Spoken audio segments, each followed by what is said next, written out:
Di zaman dahulu, seorang pahlawan berdiri di garis depan pertempuran, melindungi umat manusia dari kehancuran. Namun, saat perdamaian tiba, pengkhianatan pun datang. Dikhianati oleh mereka yang ia lindungi, sang pahlawan terkuat menemui akhir yang tragis. Tapi kematian bukanlah akhir, itu adalah awal. Kini, ia terlahir kembali, bukan sebagai penyelamat, tapi sebagai penguasa kegelapan yang tak tertandingi.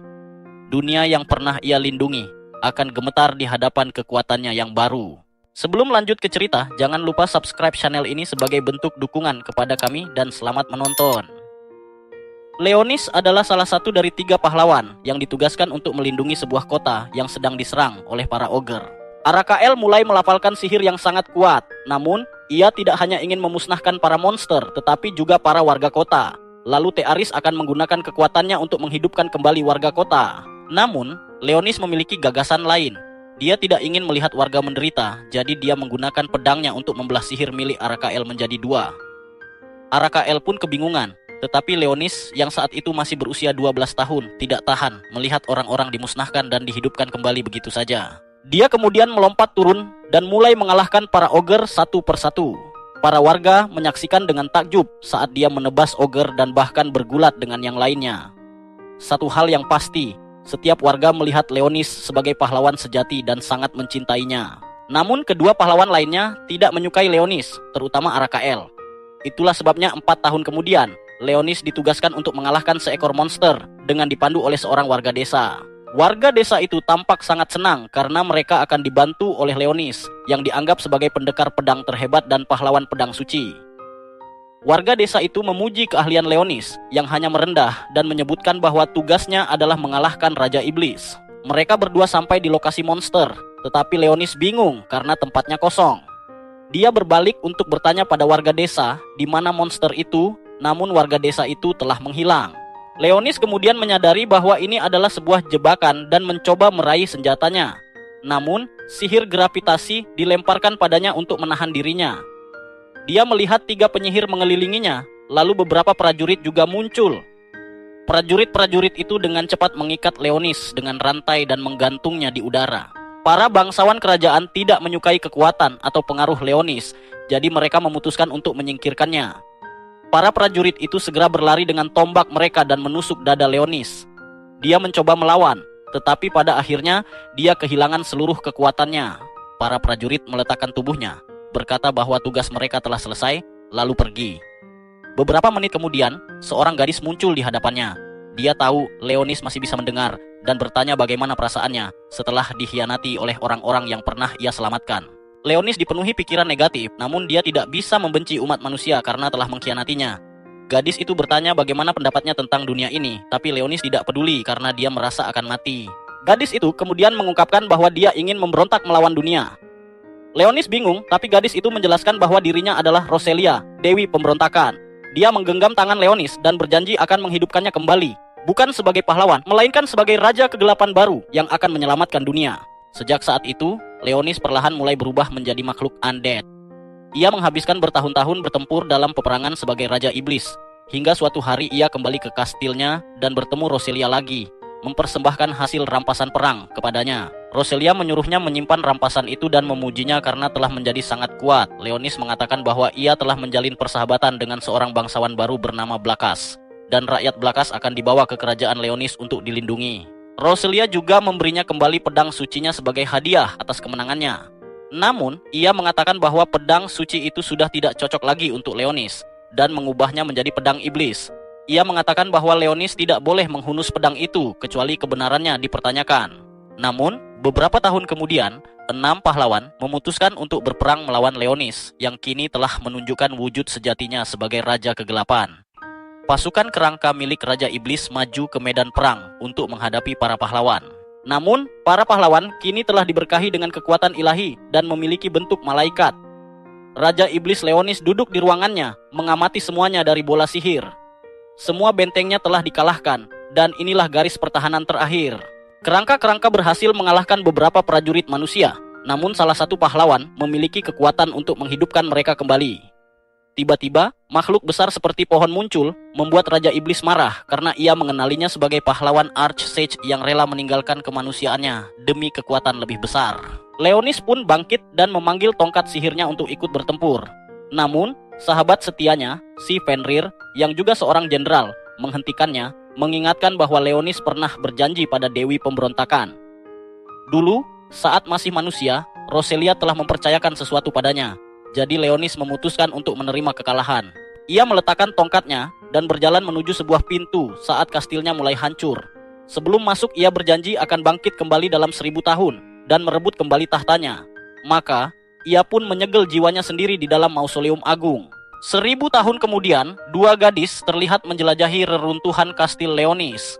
Celia dan Regina sedang dalam misi untuk menyelidiki reruntuhan karena ada laporan bahwa monster bernama Void sedang membangun sarang mereka di sana. Mereka berjalan menyusuri lorong dan sampai ke sebuah pintu besar. Celia mengenali itu sebagai mausoleum raja, tempat raja-raja iblis beristirahat menunggu hari akhir mereka. Celia lalu melihat beberapa tulisan di pintu dan menyentuhnya. Tiba-tiba, pintu itu aktif dan terbuka. Ia mengambil senjatanya dan melangkah masuk, di mana ia menemukan sebuah kristal besar. Ia lalu menyadari ada seseorang di dalamnya dan memutuskan untuk menyelamatkannya. Kemudian kita melihat Leonis berada di tempat yang tandus. Ia melihat Roselia, sang dewi, yang dulu pernah ia janjikan sesuatu. Ia berkata bahwa akhirnya ia telah menemukannya, dan Roselia menjawab bahwa sudah lebih dari 1000 tahun sejak mereka terakhir bertemu. Leonis menjelaskan bahwa ia tidak bisa berbuat apa-apa melawan kekuatan ilahi para pahlawan. Jadi ia memutuskan untuk menyegel jiwanya demi menepati janjinya pada Roselia. Dia menjawab bahwa dia senang karena dia masih mengingatnya dan kemudian berjalan menjauh ke udara. Leonis mencoba menghentikannya, tapi dia hanya mengatakan bahwa dia berharap bisa bertemu lagi dengannya. Sementara itu, Celia sedang mencoba menembak kristal untuk menyelamatkan Leonis, yang merupakan orang di dalamnya. Dia mengeluh tentang kebisingan itu dan bertanya-tanya apakah sudah 1000 tahun berlalu. Dia menduga bahwa ritual reinkarnasi telah berhasil. Leonis kemudian melihat Celia yang mencoba menembak kristal. Dia menyadari bahwa dia adalah manusia dan berpikir bahwa dia sedang mencoba merampok makamnya. Jadi, dia memutuskan untuk menunjukkan kekuatan Raja Iblis yang telah bereinkarnasi. Dia menggunakan sihirnya untuk menghancurkan kristal dan menjatuhkannya. Dia lalu memutuskan untuk menghabisinya karena mencoba merampok makamnya. Tapi dia berhenti ketika Celia bertanya mengapa ada anak kecil yang terkunci di dalam kristal. Dia melihat bayangannya dan terkejut melihat bentuk barunya. Dia berpikir mantra reinkarnasinya gagal, tapi dia tidak mengerti kenapa karena dia menggunakan mantra untuk membentuk kembali tubuhnya ke bentuk sebelumnya. Dia berharap akan muncul dalam wujud Raja Iblis, tapi sekarang dia malah dalam wujud manusianya ketika dia masih seorang pahlawan. Gadis itu bertanya mengapa dia disegel di dalam kristal dan memeriksanya untuk memastikan dia tidak terluka. Tiba-tiba dia memeluknya sambil mengatakan bahwa kakak perempuan akan melindunginya. Awalnya dia kesal, tapi akhirnya pingsan. Dia kemudian terbangun dan Celia memberinya beberapa kue. Dia berpikir bahwa tubuhnya sekarang buruk karena pingsan hanya karena lapar. Tapi untungnya Celia menyelamatkannya. Celia lalu bertanya apakah dia baik-baik saja dan memperkenalkan diri sebagai murid berusia 15 tahun dari Institut Pelatihan Pendekar Suci dan bertanya siapa namanya. Leonis memperkenalkan diri dan berpikir dia bisa memanfaatkannya untuk mendapatkan informasi tentang dunia saat ini. Celia mengulang-ulang namanya dan menyebutnya lucu. Dia kesal karena namanya dulu berarti kekacauan dan teror. Tapi sekarang gadis acak menyebutnya lucu. Dia kemudian menyadari bahwa catatannya sebagai Raja Iblis telah dihapus dari sejarah. Celia bertanya usianya, dan dia menjawab 10 tahun. Lalu dia bertanya apakah dia ingat monster Void yang membawanya pergi, tapi dia bingung. Celia menjelaskan bahwa Void adalah musuh dari dunia lain, dan bahwa dia dan teman-teman sekolahnya adalah kesatria yang menggunakan pedang untuk melawan mereka. Leonis awalnya bingung karena 1000 tahun yang lalu, musuh dunia adalah orang-orang seperti dirinya, Raja Iblis dan Dewi Pemberontakan. Dia menyadari bahwa Celia menemukannya secara kebetulan, tapi dia bilang bahwa pintu itu terkunci sampai dia menyentuhnya. Dia kemudian bertanya tahun berapa sekarang. Celia menjawab bahwa sekarang adalah tahun 64 yang membuatnya bingung. Tiba-tiba mereka mendengar ledakan besar. Celia segera memeluk Leonis, menyatakan bahwa dia akan melindunginya. Seekor Void Ogre muncul melalui pintu, dan Celia mencoba menembaknya. Leonis kesal karena mereka menghancurkan mausoleum besar miliknya dan memutuskan untuk menggunakan sihirnya untuk menghentikan monster itu, hanya untuk tersandung dan jatuh. Celia menyuruhnya mundur dan menembak Void itu, tapi serangannya hanya membuat gatal. Tiba-tiba, sinar laser menghancurkan lengan Void dan menembaknya jatuh. Itu adalah Regina dengan meriam raksasanya. Void bangkit kembali, dan Regina mengubah bentuk meriamnya untuk menembak ke dada monster itu. Meskipun terkejut melihat Leonis, Regina hanya mengatakan kepada Celia untuk membawa Leonis pergi sementara dia menahan Void itu. Keduanya melarikan diri, dan Leonis berpikir bahwa tidak ada yang berjalan sesuai rencana. Mantra reinkarnasinya gagal, dan dia kembali ke bentuk manusianya sebelum menjadi Raja Iblis. Mausoleum besar miliknya sekarang dipenuhi alien yang menghancurkan segalanya. Dia ingin mengurus mereka, tapi tidak bisa karena kedua gadis itu ada di sana. Dan jika dia menunjukkan kekuatannya, dia tidak akan bisa menggunakan Celia untuk mendapatkan lebih banyak informasi. Celia kemudian mengatakan bahwa mereka hampir sampai di permukaan, tapi kristal tiba-tiba runtuh ke tanah dan berubah menjadi Void Wyvern. Ini sangat berbeda dengan Wyvern yang biasa dia hadapi. Celia menyuruh Leonis lari sementara dia mengurus monster itu. Senjatanya berubah menjadi pedang dan dia bersiap untuk bertarung. Namun Leonis mengabaikannya dan mulai merapal mantra untuk menghancurkan monster itu. Entah kenapa, Celia mendorong Leonis sambil menyuruhnya lari, dan dia pun tertusuk di perut. Dia tergeletak di lantai dalam genangan darah, dan Leonis bertanya-tanya kenapa dia melakukan itu. Dia mengucapkan kata-kata terakhirnya, menyuruh Leonis untuk kabur bersama Regina. Tapi Leonis justru mendekatinya. Wyvern mendekat dan Void kedua muncul. Celia meminta maaf karena gagal melindunginya dan menutup matanya. Leonis memegang tangannya hingga napas terakhirnya, tapi menyebutnya bodoh. Dia awalnya hanya memanfaatkannya untuk mendapatkan informasi, tapi dia malah mengorbankan dirinya untuk melindunginya. Padahal dia bisa dengan mudah menahan serangan lemah dari Wyvern itu. Dia menginginkan lebih banyak informasi, tapi merasa Celia tidak lagi berguna. Namun, pengorbanannya mengingatkannya pada Rosalia yang pernah melindunginya. Lebih banyak Void muncul dan mencoba menyerangnya, tapi penghalang sihirnya mampu menahan semuanya. Dia merasa kesal karena bentuk manusianya membuatnya kembali memiliki emosi. Para Void terus menyerang, tapi semuanya berhasil ditangkis. Dia lalu berbalik dan memanggil tongkatnya. Dia mengatakan pada para Void bahwa dia mulai menyukai keberanian Celia dan memutuskan untuk menghukum para Void karena mengganggu kastilnya. Dia merapal mantra gravitasi tingkat 8, menghancurkan salah satu Void dengan tekanan besar. Void lain mencoba menyerang, tapi dia hanya memblokirnya dengan penghalang dan memodifikasinya dengan duri tajam untuk menyerang balik. Void terakhir mulai terbang melarikan diri, tapi dia melompat dan merapal mantra api tingkat 8 untuk membakarnya habis. Namun, ada sesuatu yang tidak ia duga. Tulang Void tetap ada setelah menggunakan mantra tersebut, sesuatu yang tidak pernah terjadi bahkan saat melawan naga. Ia berpikir hal itu karena level mananya saat ini hanya sepertiga dari sebelumnya. Ia kemudian menyadari bahwa Celia masih hidup meski nyaris mati. Biasanya, ia tidak peduli pada nyawa manusia karena ia adalah Raja Iblis. Namun, ia tetap mengakui usaha Celia karena gadis itu berusaha melindunginya. Ia tidak bisa menggunakan mantra suci untuk menyembuhkannya, tetapi ia bisa menggunakan semua mantra yang berhubungan dengan kematian. Maka, ia memutuskan untuk menggunakan kekuatannya untuk memberikan kehidupan pada Celia. Ia menggunakan mantra yang mengembalikan semua darah yang hilang ke tubuh Celia, menyembuhkan luka-lukanya. Sementara itu, Regina berhasil mengalahkan Ogre Void dan mencoba menghubungi Celia yang masih tidak sadarkan diri. Leonis mendengarnya dan merasa kagum bahwa teknologi umat manusia bisa berkembang sejauh itu. Celia akhirnya terbangun dan langsung memeluk Leonis, lega karena ia selamat. Ia kemudian memeriksa lukanya dan tidak mengerti bagaimana ia bisa sembuh total. Ia bingung karena yakin bahwa dirinya sudah mati. Leonis lalu menjelaskan bahwa ia menggunakan sihir suci untuk menyembuhkannya. Namun Celia tidak tahu apa itu sihir. Saat itu Leonis menyadari bahwa Celia dan Regina tidak menggunakan mantra untuk melawan para Void, tetapi menggunakan senjata yang terbuat dari sihir tingkat tinggi. Ia pun menyimpulkan bahwa di zaman sekarang, orang-orang tidak bisa menggunakan sihir lagi. Masih bingung, Celia bertanya apakah Leonis menggunakan kekuatan pedang suci, tetapi ia tidak mengerti maksudnya. Celia menjelaskan bahwa beberapa pedang suci memiliki kekuatan penyembuhan di Akademi Excalibur. Ia percaya Leonis bisa menggunakan kekuatan itu, dan percaya bahwa itulah alasan ia diculik oleh para Void. Ia kemudian menjelaskan secara lengkap apa itu pedang suci. Secara garis besar, pedang suci adalah kekuatan yang dibangkitkan umat manusia untuk melawan Void 60 tahun yang lalu. Umat manusia nyaris kalah dalam perang melawan Void, tetapi anak-anak membangkitkan kekuatan pedang suci untuk mengendalikan api, angin, dan lainnya. Leonis menyadari bahwa kekuatan ini berbeda dari kekuatannya, jadi ia memutuskan untuk menyembunyikannya dari semua orang. Regina lalu datang, dan para gadis bertanya apa yang terjadi pada Void. Leonis berbohong, mengatakan bahwa makhluk itu menghilang saat ia gemetaran ketakutan. Mereka kemudian memutuskan untuk meninggalkan reruntuhan, dan Celia meminta Leonis ikut naik sepedanya, yang membuatnya bingung. Ia pun ikut dan mereka kembali ke akademi, sementara Regina terus menggodanya. Setelah perjalanan panjang, Leonis akhirnya melihat kota tersebut, dan ia menyadari bahwa itu adalah taman serangan ketujuh. Regina bertanya apakah ini pertama kalinya Leonis melihat taman serangan. Ia menjawab ya, dan menggambarkannya sebagai sesuatu yang luar biasa. Regina menjelaskan bahwa kota itu sedang berlabuh di sana sekarang, tetapi biasanya kota itu bergerak karena digunakan di garis depan untuk menyerang koloni Void. Kota itu juga bisa menghasilkan energi, makanan, dan bahkan bisa melintasi lautan.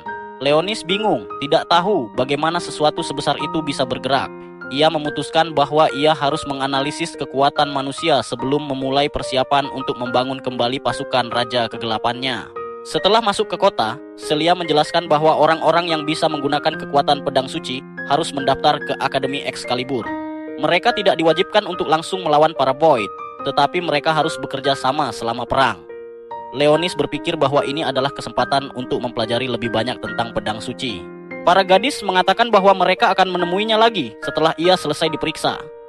Setelah mereka pergi, Leonis masuk ke kamar mandi dan memanggil dua nama, Blakas dan Sherry, yang muncul dari bayangannya. Sherry adalah pelayan pribadinya, sedangkan Blakas adalah sahabat paling dipercayainya, pangeran dari alam bayangan. Leonis berkata sudah lama sejak mereka bertemu terakhir kali, tapi Blakas bertanya soal wujud barunya. Leonis mulai mengelus Blakas, menjelaskan bahwa karena sebuah kesalahan, ia kembali ke tubuh manusianya yang asli. Blakas menyebut ini pertama kalinya ia melihat wujud pahlawan Leonis. Sherry lalu akhirnya bicara dan mengatakan bahwa ia merasa bentuk baru Leonis sangat menggemaskan. Leonis marah dan bertanya apakah ia sedang mengejeknya. Gadis imut itu panik, tapi Leonis membiarkannya dan mengatakan bahwa ia memanggil mereka karena butuh bantuan. Ia meminta mereka menyelidiki kota, menjelaskan bahwa ini adalah masa depan yang benar-benar berbeda dari yang ia bayangkan. Ia menjelaskan bahwa orang-orang tidak menggunakan sihir lagi, tetapi memiliki kekuatan aneh. Blakas menyebut bahwa ia bisa mencium jenis kekuatan yang berbeda. Leonis lalu berkata bahwa tujuannya adalah mengembalikan pasukan Raja Kegelapannya, tetapi mereka harus tahu segalanya dulu. Keduanya lalu kembali ke bayangannya dan mulai penyelidikan. Leonis kemudian menjalani proses pemeriksaan di mana ia disemprot sesuatu. Beberapa mesin mulai menganalisis datanya dan ia terus berjalan. Setelah pemeriksaan selesai, ia diberi kartu identitas sementara. Celia muncul dan merebut kartu itu darinya untuk memotret.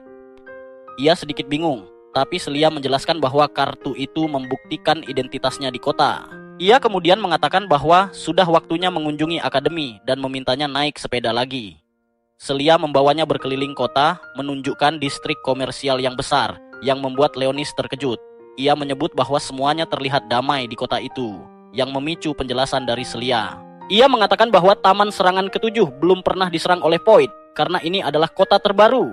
Namun, saat ini sedang dibangun kota baru lagi. Ia juga mengungkapkan bahwa para pendekar pedang suci dikerahkan ke garis depan untuk bertarung, tetapi kota ini aman. Namun, Leonis sangat kagum dengan banyaknya gedung besar di sekeliling dan bertanya apakah itu bagian dari akademi. Celia mengonfirmasi dan mulai menjelaskan tentang gedung-gedung itu dan fungsinya. Yang paling penting adalah aula makan, tempat latihan, dan aula dansa. Leonis sedikit bingung. Ia tidak mengerti kenapa mereka memiliki aula dansa. Celia menjelaskan bahwa itu diperlukan untuk memanifestasikan pedang sucinya karena hati dan jiwanya harus tenang. Ia menunjukkan asrama perempuan kepadanya, namun mereka dihentikan oleh Musel. Leonis menyadari bahwa Celia berusaha menghindari pria itu, tetapi pria tersebut mencoba menghentikan mereka. Ia bertanya siapa Leonis, tapi Celia hanya mengatakan bahwa Musel tidak ada hubungannya dengan ini. Pria itu mulai mengejek Celia. Ia tertawa dan mengatakan bahwa pasukan Celia sekarang menerima anak-anak karena semuanya gagal. Celia mengatakan bahwa Leonis adalah seorang pendekar suci bersertifikat, namun pria itu menyuruhnya berhenti bercanda. Leonis, di sisi lain, berpikir bahwa pria ini diberkati dengan kebodohan. Ia tahu bahwa dirinya mungkin terlihat tidak berbahaya karena tampak seperti anak-anak. Jadi ia memutuskan untuk tidak menghukumnya agar tidak menarik perhatian. Musel kemudian menyuruh Celia untuk berhenti berusaha menjadi pengguna pedang suci dan bergabung dengan pasukannya. Ia mengklaim bahwa pasukannya adalah peringkat teratas dan jika Celia bergabung, ia akan diizinkan tetap di akademi. Ia menyeringai sambil menyebut Celia sebagai kegagalan yang tidak bisa memanifestasikan pedang suci meskipun memiliki darah pendekar suci. Celia menundukkan kepala menerima kenyataan, tetapi Leonis cukup bingung bahwa dia tidak bisa memanifestasikan pedang suci. Ia kemudian mengingat bahwa Celia tidak bisa menggunakan kekuatan itu di reruntuhan, dan itulah sebabnya dia menahan serangan untuk melindunginya. Ia pun bertanya-tanya apa yang sebenarnya dilakukan Celia di sekolah untuk pendekar suci. Musel kemudian menunjukkan kepribadiannya yang sebenarnya. Ia menyuruh Celia untuk bergabung dengan pasukannya dan menjadi mainannya, seperti gadis-gadis lain.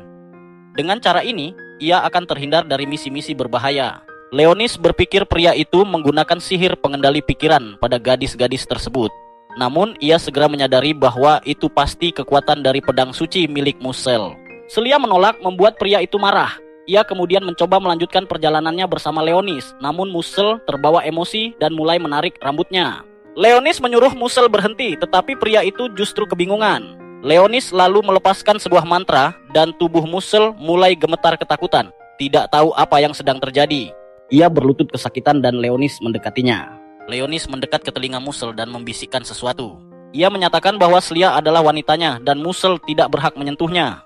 Leonis menghentikan sihirnya, memberikan kesempatan kepada Musel untuk mengaktifkan pedang sucinya. Namun, seorang murid lain tiba dan mengatakan bahwa menggunakan kekuatan pedang suci tanpa izin melanggar aturan akademi. Situasinya semakin parah karena mereka berada di sektor asrama perempuan. Musel mulai berjalan pergi sebelum akhirnya mengompol. Leonis kemudian berpikir dalam hati bahwa ia tidak percaya dirinya terpancing emosi hanya karena seekor lalat bodoh, tapi ia tidak menyesal. Ia menganggap dirinya sebagai yang paling pemaaf dari semua Raja Kegelapan, tapi Celia adalah salah satu bawahannya. Sementara itu, Celia tampak senang dan berterima kasih kepada gadis yang membantu mereka. Gadis itu adalah Elpin dan menyebutkan bahwa sepertinya Musel menaruh minat pada Celia. Ia kemudian bertanya apakah Leonis adalah bocah yang diselamatkan Celia di reruntuhan. Leonis menyadari sesuatu, teman-teman Celia semuanya memiliki aset besar. Elpin menjelaskan bahwa dia adalah operator pasukan Celia, membuat Leonis sadar bahwa mereka selalu berkomunikasi. Leonis memperkenalkan diri dan Elpin menyambutnya di akademi.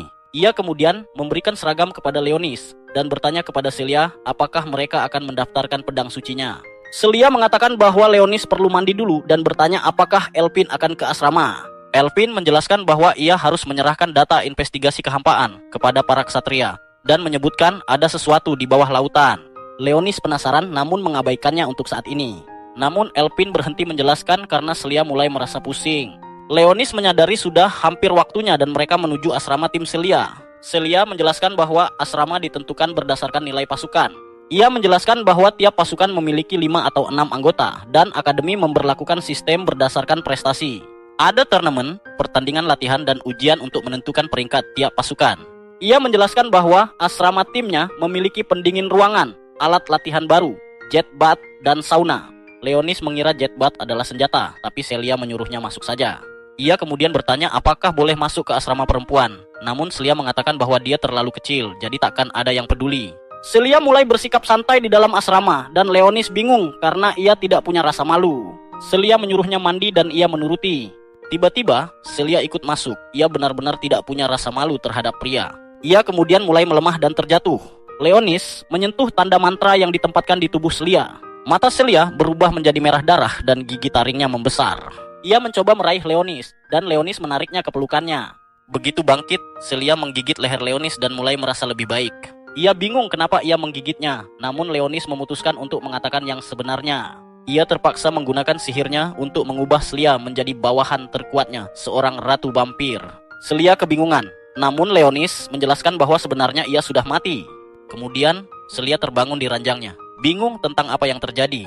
Leonis menjelaskan bahwa dia pingsan karena kekurangan mana dan ia harus memberinya sebagian dari miliknya.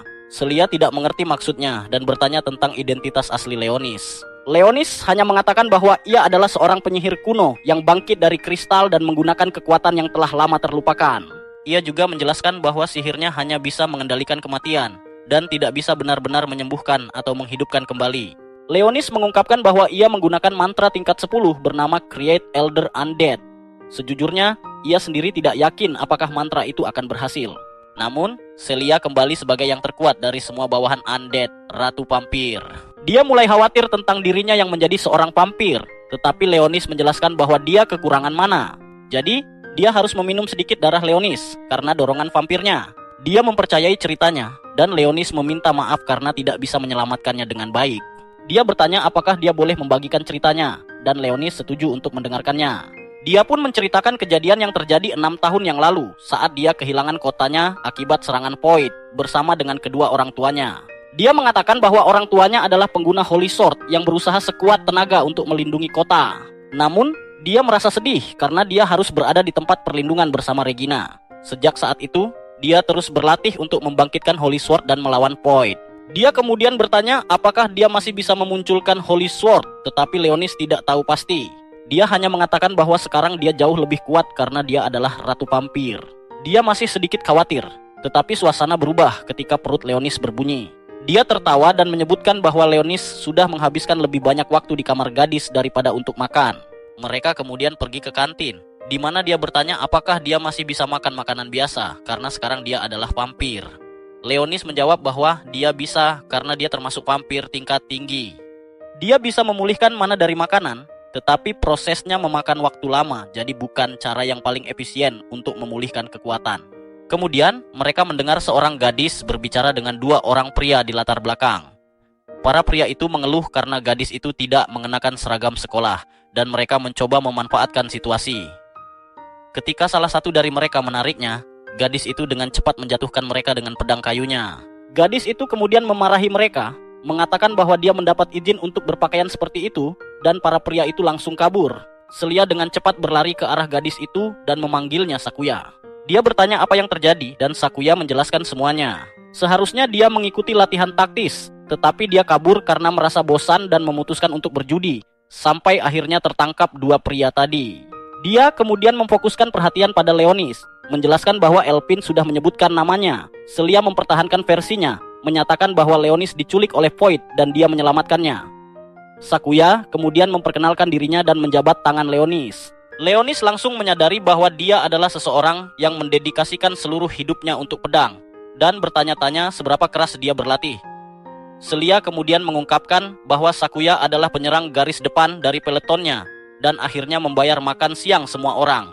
Saat makan, Leonis bertanya kepada Sakuya mengapa dia berpakaian seperti itu.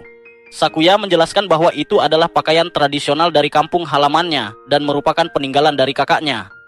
Desanya diserang dan dihancurkan oleh Void dan dia satu-satunya yang selamat. Jadi sekarang dia berlatih untuk menjadi lebih kuat dan membalas dendam. Leonis meminta maaf karena bertanya tentang hal yang sensitif, dan Sakuya menjelaskan bahwa biasanya semua orang harus memakai seragam akademi. Tetapi karena pakaian itu adalah kenangan dari kakaknya, dia mendapatkan izin khusus untuk memakainya. Setelah makan, Selia dan Leonis pergi ke lapangan latihan untuk mendaftarkan Holy Sword milik Leonis. Di sana, dia bertemu dengan Alto, instruktur yang bertugas melakukan ujian. Dia menjelaskan bahwa dia akan menguji Leonis untuk mengetahui tipe Holy Sword yang dia miliki. Leonis dengan santai mengatakan bahwa dia adalah tipe pendukung yang bisa melakukan berbagai hal tergantung situasi. Dia kemudian melihat beberapa robot di sekitar dan bertanya tentang mereka. Selia menjelaskan bahwa robot-robot itu adalah simulator Void. Singkatnya, mereka bisa meniru pola pertempuran Void. Alto menyuruh Leonis untuk melawan robot karena telah diatur ke level rendah.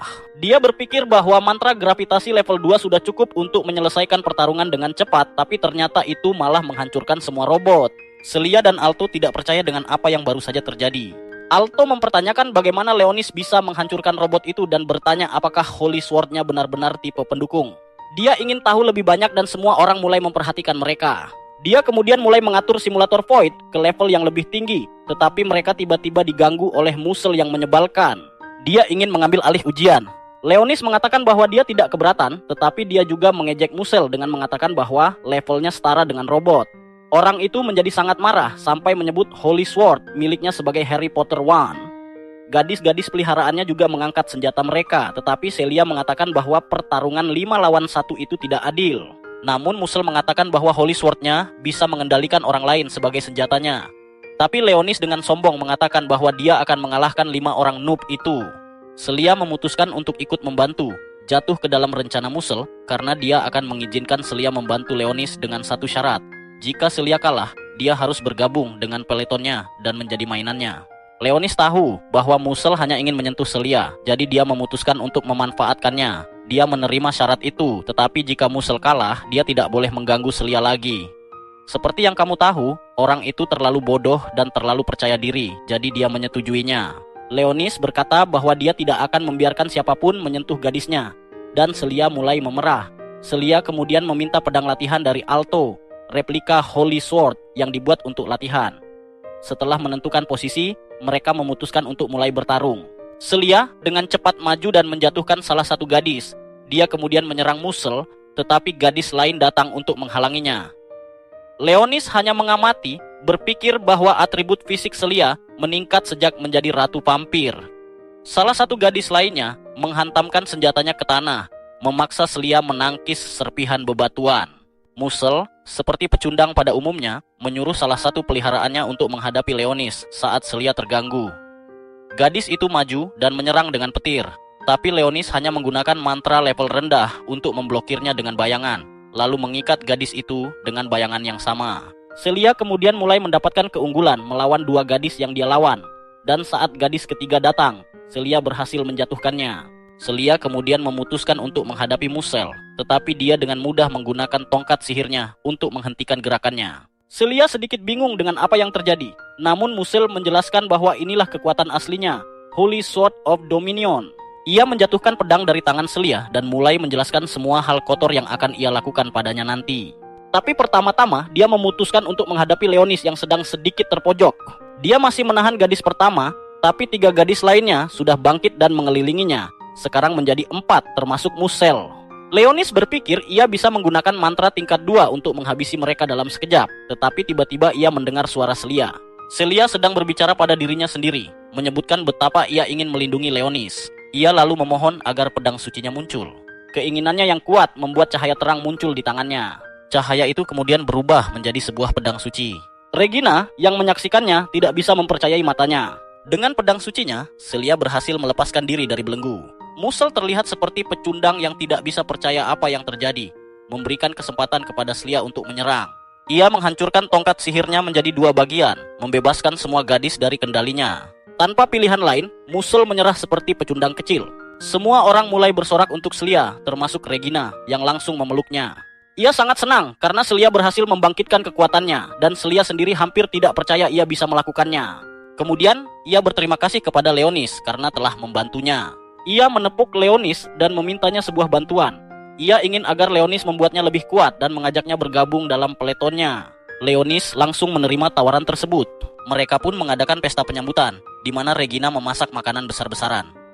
Elvin kemudian meminta Leonis datang ke kamarnya, agar dia bisa menganalisis kemampuan Leonis, dan itulah awal dari percakapan serius. Tidak ada lagi kamar kosong di asrama mereka, jadi Leonis harus tinggal dengan seseorang. Regina langsung menyela. Dia menginginkan sesi pelukan, bahkan berjanji akan membuatkan manisan untuknya setiap hari. Sakuya juga menginginkan bagian, meskipun dia lebih sering di luar sepanjang hari. Elvin ikut bergabung, menyatakan bahwa kamarnya penuh dengan plot. Leonis punya banyak pilihan, tetapi Celia langsung menyela.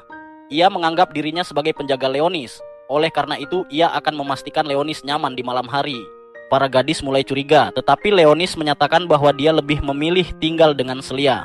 Bukan karena musim dingin, tapi karena itu akan memungkinkan mereka menjaga rahasia mereka. Terutama karena Celia akan membutuhkan mana dari darahnya. Sesuai janji, Leonis pergi ke kamar Elvin untuk diperiksa.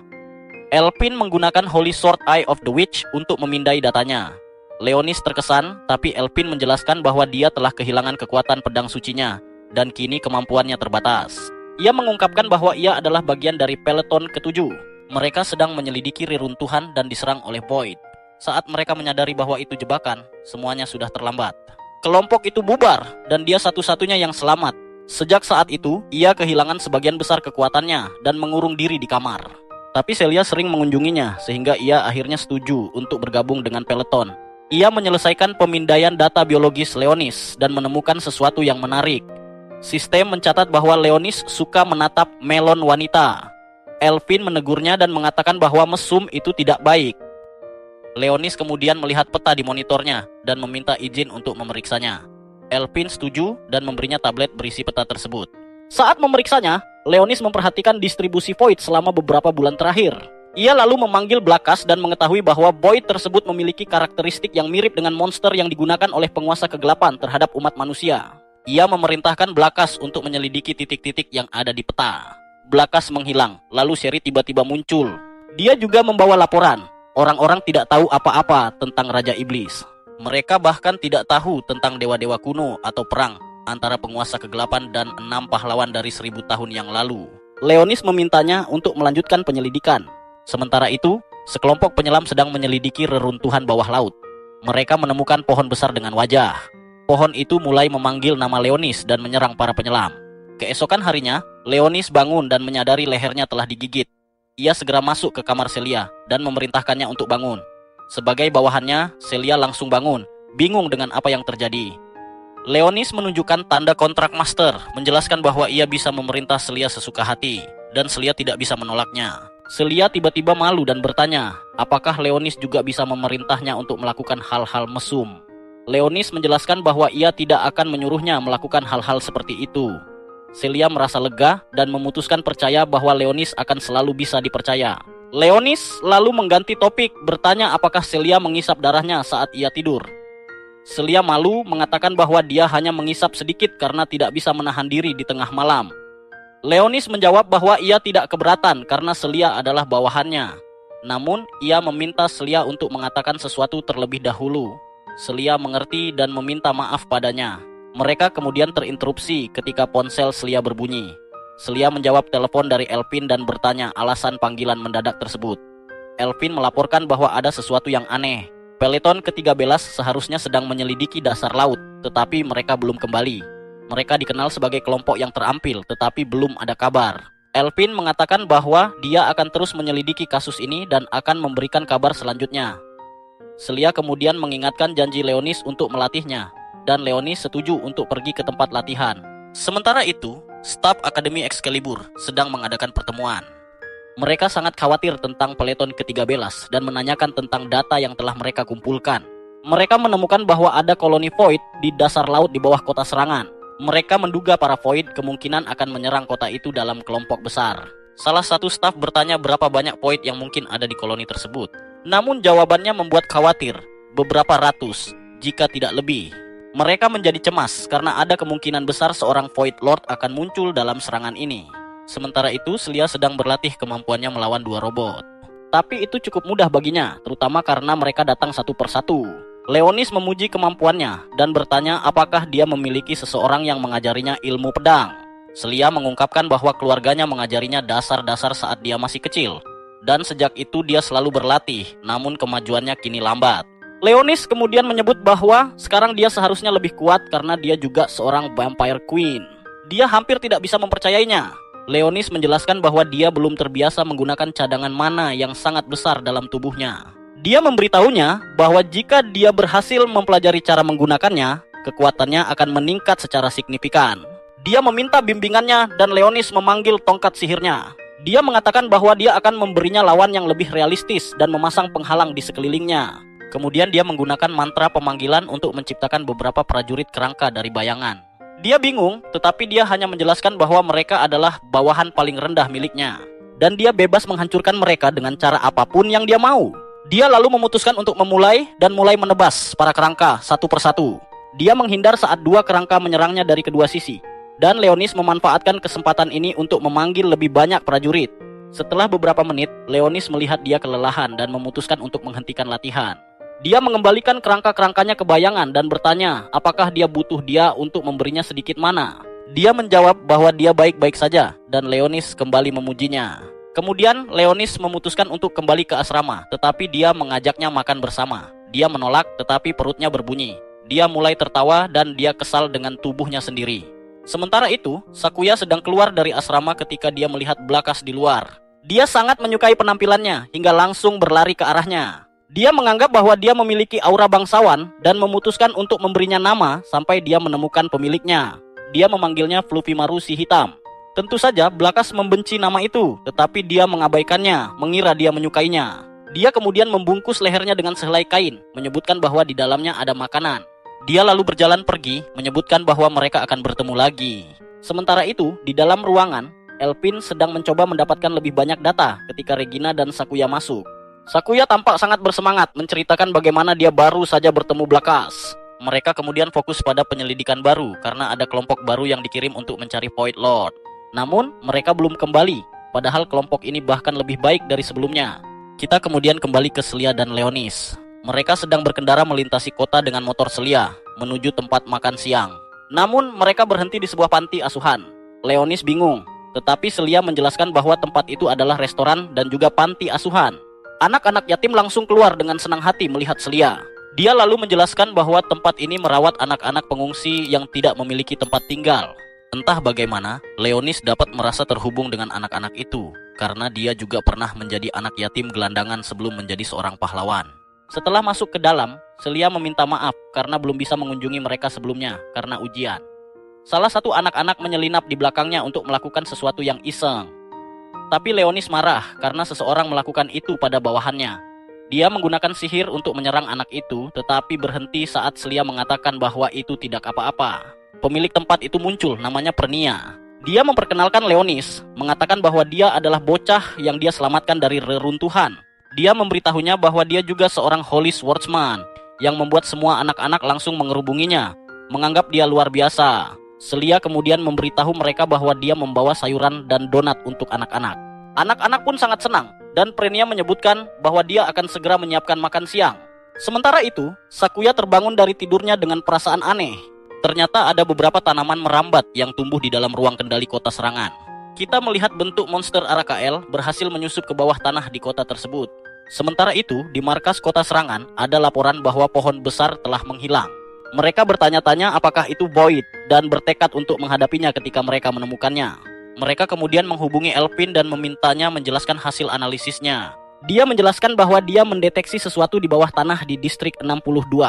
Dia juga menjelaskan bahwa pada saat yang sama ada reaksi energi sihir. Dia kemudian mengungkapkan bahwa hal yang sama terjadi beberapa menit kemudian.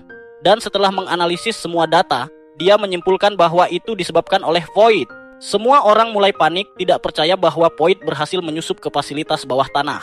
Tim data menganalisis informasi baru dengan data sebelumnya dan menjelaskan bahwa itu benar. Lelaki tua itu bingung dan bertanya mengapa mesin pendeteksi Void mereka tidak memberikan sinyal apapun. Analis menjelaskan bahwa Void menghasilkan gelombang sihir yang lemah, sehingga mesin tidak bereaksi karena dianggap sebagai kecelakaan umum. Tiba-tiba, alarm berbunyi dan analis menjelaskan bahwa sesuatu terdeteksi bergerak di distrik 31. Lelaki tua itu kembali bingung, bertanya mengapa benda itu tidak melepaskan sihir. Elpin dengan cepat menyimpulkan bahwa Void itu membatasi kekuatannya agar tidak terdeteksi. Lelaki tua itu menolak kemungkinan itu karena Void tidaklah cerdas. Tapi Elpin dengan tajam bertanya padanya, apakah mereka menemukan petunjuk tentang apa yang terjadi pada tim investigasi terakhir. Alarm lain berbunyi, kali ini berasal dari laporan dari Departemen Persediaan. Laporan tersebut menyatakan bahwa mereka telah menemukan beberapa akar pohon di bagian itu. Sementara itu, di kamar Elpin, Regina merasa cemas karena ia tidak bisa menghubungi Celia. Elpin bertanya apakah Regina tahu di mana Celia berada, dan Regina menjawab bahwa kemungkinan besar dia ada di panti asuhan bersama Leonis. Elpin melacak mereka melalui GPS, tapi Regina bertanya apakah benar Void telah menyusup ke kota. Elpin hanya menjawab ya, dan menyuruh Regina serta Sakuya untuk tetap waspada. Sementara itu, di panti asuhan, anak-anak sedang menikmati makan siang, ketika salah satu dari mereka meminta Leonis menunjukkan pedang sucinya. Leonis jelas kesal karena anak bodoh itu baru saja meludah ke wajahnya. Namun, ada seorang anak perempuan bernama Cisela yang menenangkan anak itu dan memberikan sapu tangannya kepada Leonis. Leonis melihatnya sebagai anak yang baik dan berpendidikan, tetapi jelas terlihat bahwa dia naksir padanya. Dengan malu-malu, dia memanggilnya keren karena bisa menggunakan pedang suci dan segera kembali ke ladang tomatnya. Kembali ke markas besar, mereka berhasil menemukan beberapa petunjuk tentang apa yang sedang terjadi. Tidak hanya menemukan jejak kaki, mereka juga menemukan lorong yang penuh dengan akar pohon. Para prajurit di sana menunggu perintah untuk menghancurkan akar tersebut. Tiba-tiba, akar-akar itu mulai menggembung dan memperlihatkan semacam mata. Dalam sekejap, semua prajurit diserang dan komunikasi terputus. Sang jenderal sekarang yakin itu adalah Void, tapi ia bertanya-tanya bagaimana bisa menyusup ke bawah tanah. Keadaan semakin buruk ketika analis mengungkapkan bahwa akar-akar itu berhasil memutus sistem komunikasi di dalam kota. Harry Potter mulai menggunakan iPad-nya untuk meretas sistem dan berhasil memulihkan sebagian komunikasi. 2 orang berhasil selamat dari serangan terakhir, namun mereka membiarkan Void melarikan diri. Tidak hanya itu, mereka juga tidak bisa melacak Void saat ini. Sang jenderal panik karena biasanya Void menyerang tanpa henti, tapi yang satu ini justru melarikan diri. Para analis segera menyadari bahwa Void itu menelusuri jalan melalui koridor energi, tapi mereka tidak tahu alasannya. Elpin segera menyadari bahwa tujuannya adalah inti energi sihir yang menopang kota. Dia dengan cepat menjelaskan bahwa jika itu adalah Void Lord, maka ia akan menggunakan inti energi sihir tersebut untuk menciptakan serbuan besar-besaran. Semua orang panik, memerintahkan untuk melindungi inti sihir dan mengaktifkan semua sistem pertahanan. Namun beberapa detik kemudian, akar pohon menerobos dinding dan mencoba mencapai inti tersebut. Sistem pertahanan mulai menembaki akar-akar itu, sementara pasukan datang. Namun, sistem pertahanan mulai mengalami kerugian. Mereka segera memutuskan untuk mengubah prioritas. Tidak hanya mempertahankan inti, tapi juga memerintahkan evakuasi warga, sementara yang lain bersiap menghadapi serbuan. Sementara itu, di panti asuhan, anak kecil jelek dan menjijikan ini masih bersikeras, ingin melihat pedang suci milik Leonis. Para prajurit masih berusaha mengatasi akar-akar tersebut, tapi mereka berhenti begitu mencapai inti sihir. Akar-akar itu segera memaksa masuk dan mulai memanggil Void. Alarm kota berbunyi keras, membuat Celia dan Leonis bergegas keluar. Mereka menyadari bahwa serbuan telah melanda kota mereka. Sistem pertahanan kota aktif menggunakan cadangan energi, tapi akan memakan waktu 3 hari untuk mendapatkan bantuan dari luar. Elvin, Sakuya, dan Regina membantu evakuasi warga, namun Regina masih cemas tentang Celia. Elvin meyakinkan bahwa Celia seharusnya segera tiba, karena dia akan mengikuti prosedur normal. Tapi fokus mereka saat ini adalah menghadapi Void yang ada di sekitar. Langit dipenuhi Void, namun senapan mesin dari sistem pertahanan mulai menanganinya dengan cepat. Ketiga gadis itu kemudian sampai di atap di mana masing-masing memanggil pedang suci mereka dan mulai menyerang. Sementara itu, Leonis mengamati dari kejauhan, berpikir bahwa humanoid Void ini cukup kuat. Celia mulai panik dan kembali masuk, mengatakan mereka harus segera mengevakuasi anak-anak. Leonis mencoba mengikuti, tapi dia dihentikan oleh Sherry yang meminta perintah darinya. Leonis menyuruhnya untuk melindungi para familiar miliknya. Sherry mencoba menolak, mengatakan dia ingin melindunginya, tapi Leonis hanya menyuruhnya pergi. Celia kemudian memanggil Leonis, menjelaskan bahwa anak-anak sudah siap untuk dievakuasi. Namun, Leonis menyadari sesuatu dan mengatakan padanya bahwa di luar sangat berbahaya. Seekor Void naga berada di area itu, dan Celia keluar untuk menghadapinya. Dia memanggil pedang sucinya, tapi Leonis menyadari bahwa dia belum mencapai kekuatan sejatinya sebagai ratu vampir. Ketika ditanya apakah dia takut, Celia menjawab ya. Tapi dia tidak bisa membiarkan rasa takut menguasainya dan membiarkan anak-anak mati. Leonis tersenyum dan memutuskan untuk memanggil tongkatnya, bertekad untuk tidak membiarkan familiar terkuatnya mati. 2 Void menyerang, tapi Celia dengan cepat mengatasinya. Dia kemudian menyadari 2 Void lain terbakar di udara, dan menyadari itu ulah Leonis. Dia bertanya apakah itu kekuatannya, tapi Leonis hanya fokus pada target berikutnya. Semakin banyak Void mulai muncul di sekitar kota. Sakuya melihat beberapa ogre dan menyerbu dengan pedangnya, membuat mereka jadi daging cincang bakar. Regina menggunakan meriam raksasanya untuk menembak jatuh naga-naga, sementara Elvin menggunakan tongkatnya untuk mengawasi area. Tiba-tiba, mereka merasakan tanah bergetar dan melihat Void Hydra raksasa. Leonis melihat para Void dan menyadari itu adalah monster dari 1000 tahun yang lalu. Bahkan naga-naga besar pun telah dirusak dan menjadi Void. Dia segera menyadari bahwa jika mereka sekuat dulu, dia tidak bisa menggunakan sihir level rendah. Dia menyuruh Celia melindunginya, sementara dia merapal sihir tingkat tinggi. Celia segera menyerbu ke depan untuk menghadapi beberapa Void, memungkinkan Leonis untuk mulai merapal mantranya. Namun, dia sendiri tidak tahu kenapa dia melakukan semua ini. Dia, sang Raja Iblis Agung, seharusnya tidak peduli pada kehancuran kota manusia. Namun, dia tidak bisa diam saja ketika ada yang mencoba menantang dia dan keluarganya. Seekor naga raksasa muncul di depannya, dan Leonis melafalkan mantra level 10 miliknya. Beberapa bola api muncul di udara dan menghantam area tersebut. Celia merasa ketakutan karena hujan bola api, tetapi Leonis menyuruhnya untuk tetap diam. Dia berhasil menjatuhkan naga itu, tetapi naga tersebut menyerang Celia dengan api. Celia menghindar, dan Leonis mulai menyalahkan tubuhnya saat ini karena kekuatannya yang rendah. Tiba-tiba, Blakas muncul dari bayangan dan menggigit leher naga itu. Leonis memanfaatkan kesempatan ini untuk melemparkan mantra gravitasi tingkat 10, menghantamkan naga ke lantai. Celia tidak percaya bahwa dia menyaksikan Leonis mengalahkan Void sebesar itu. Namun tiba-tiba lantai mulai bergetar dan runtuh. 3 akar muncul kembali dan menahan Celia. Dia perlahan-lahan ditarik masuk ke dalam lubang. Leonis mencoba menolongnya, tetapi beberapa akar menghalangi jalannya.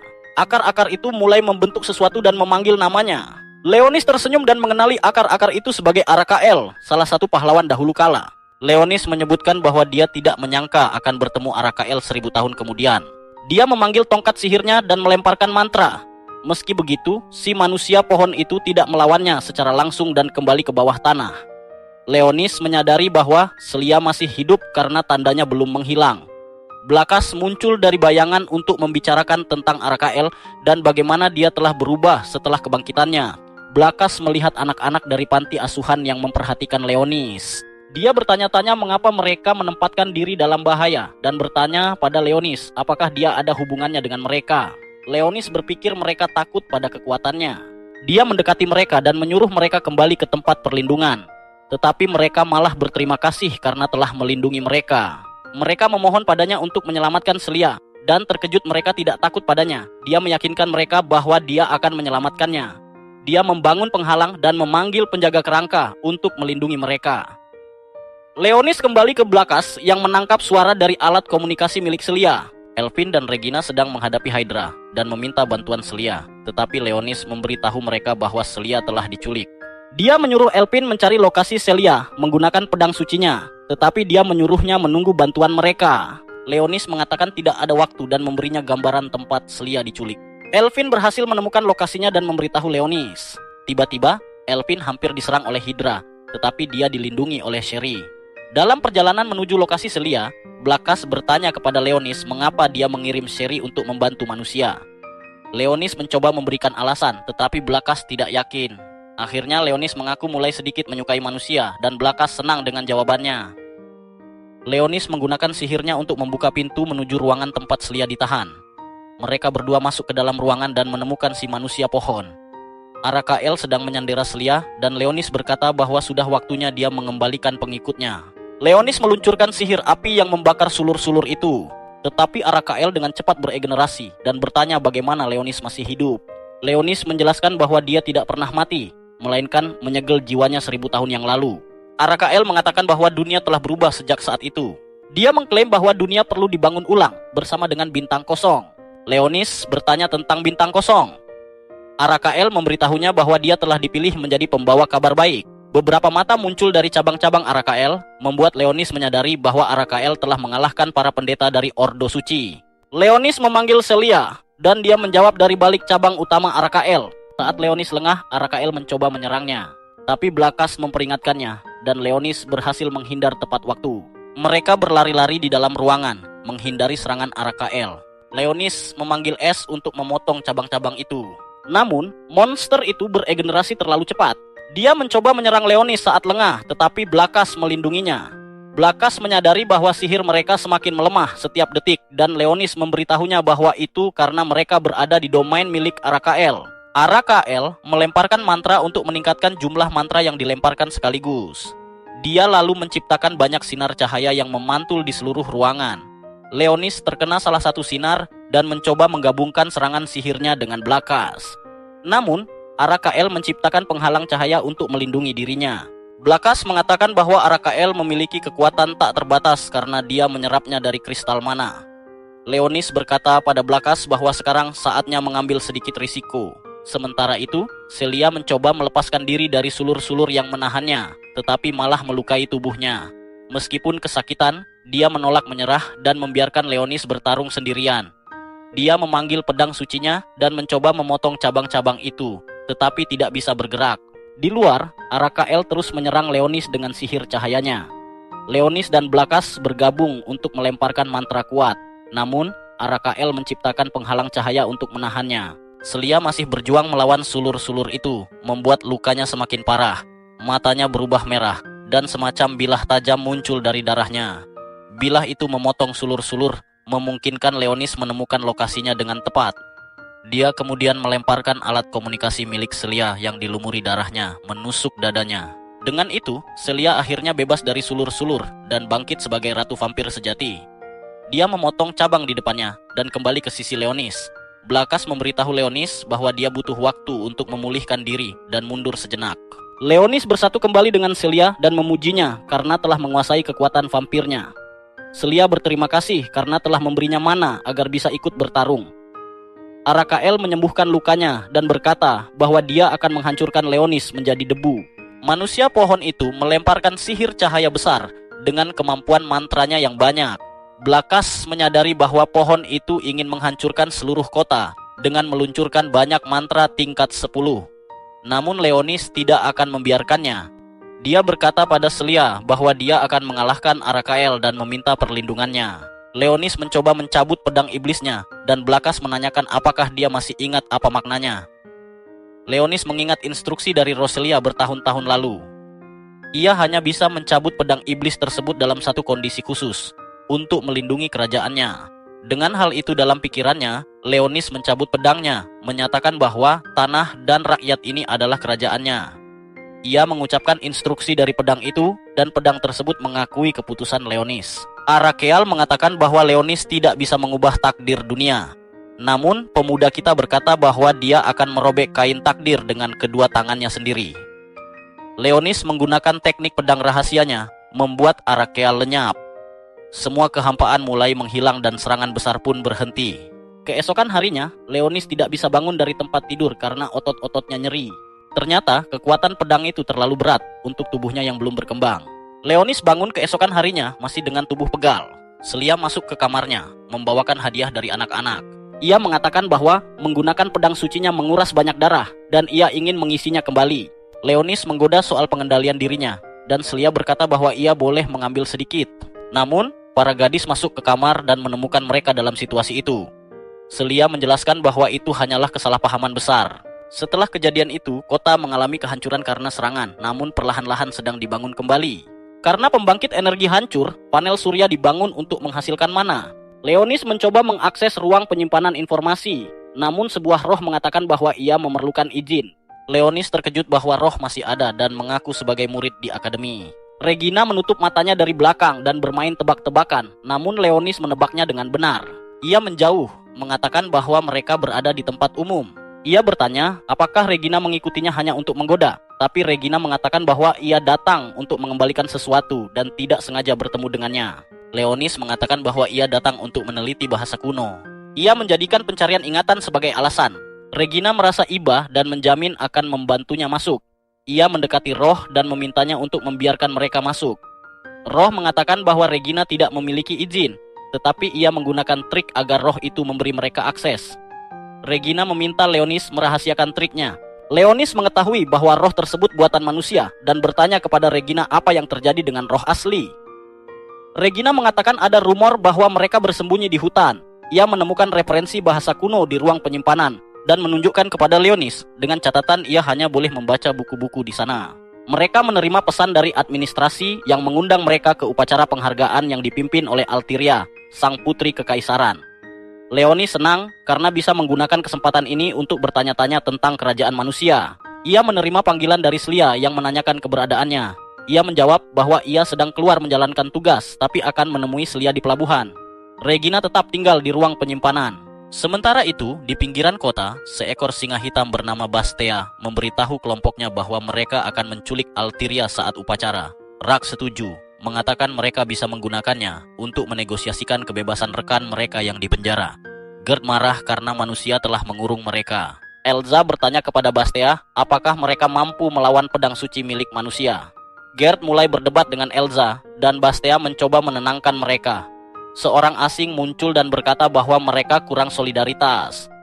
Gerd bertanya mengapa ia mengejek mereka, dan sang asing menjawab bahwa ia menawarkan bantuan karena berbagi dendam yang sama. Rak bertanya apakah ia akan membantu menculik sang putri, dan ia menjawab bahwa ia akan memberi mereka kekuatan yang melebihi pedang suci.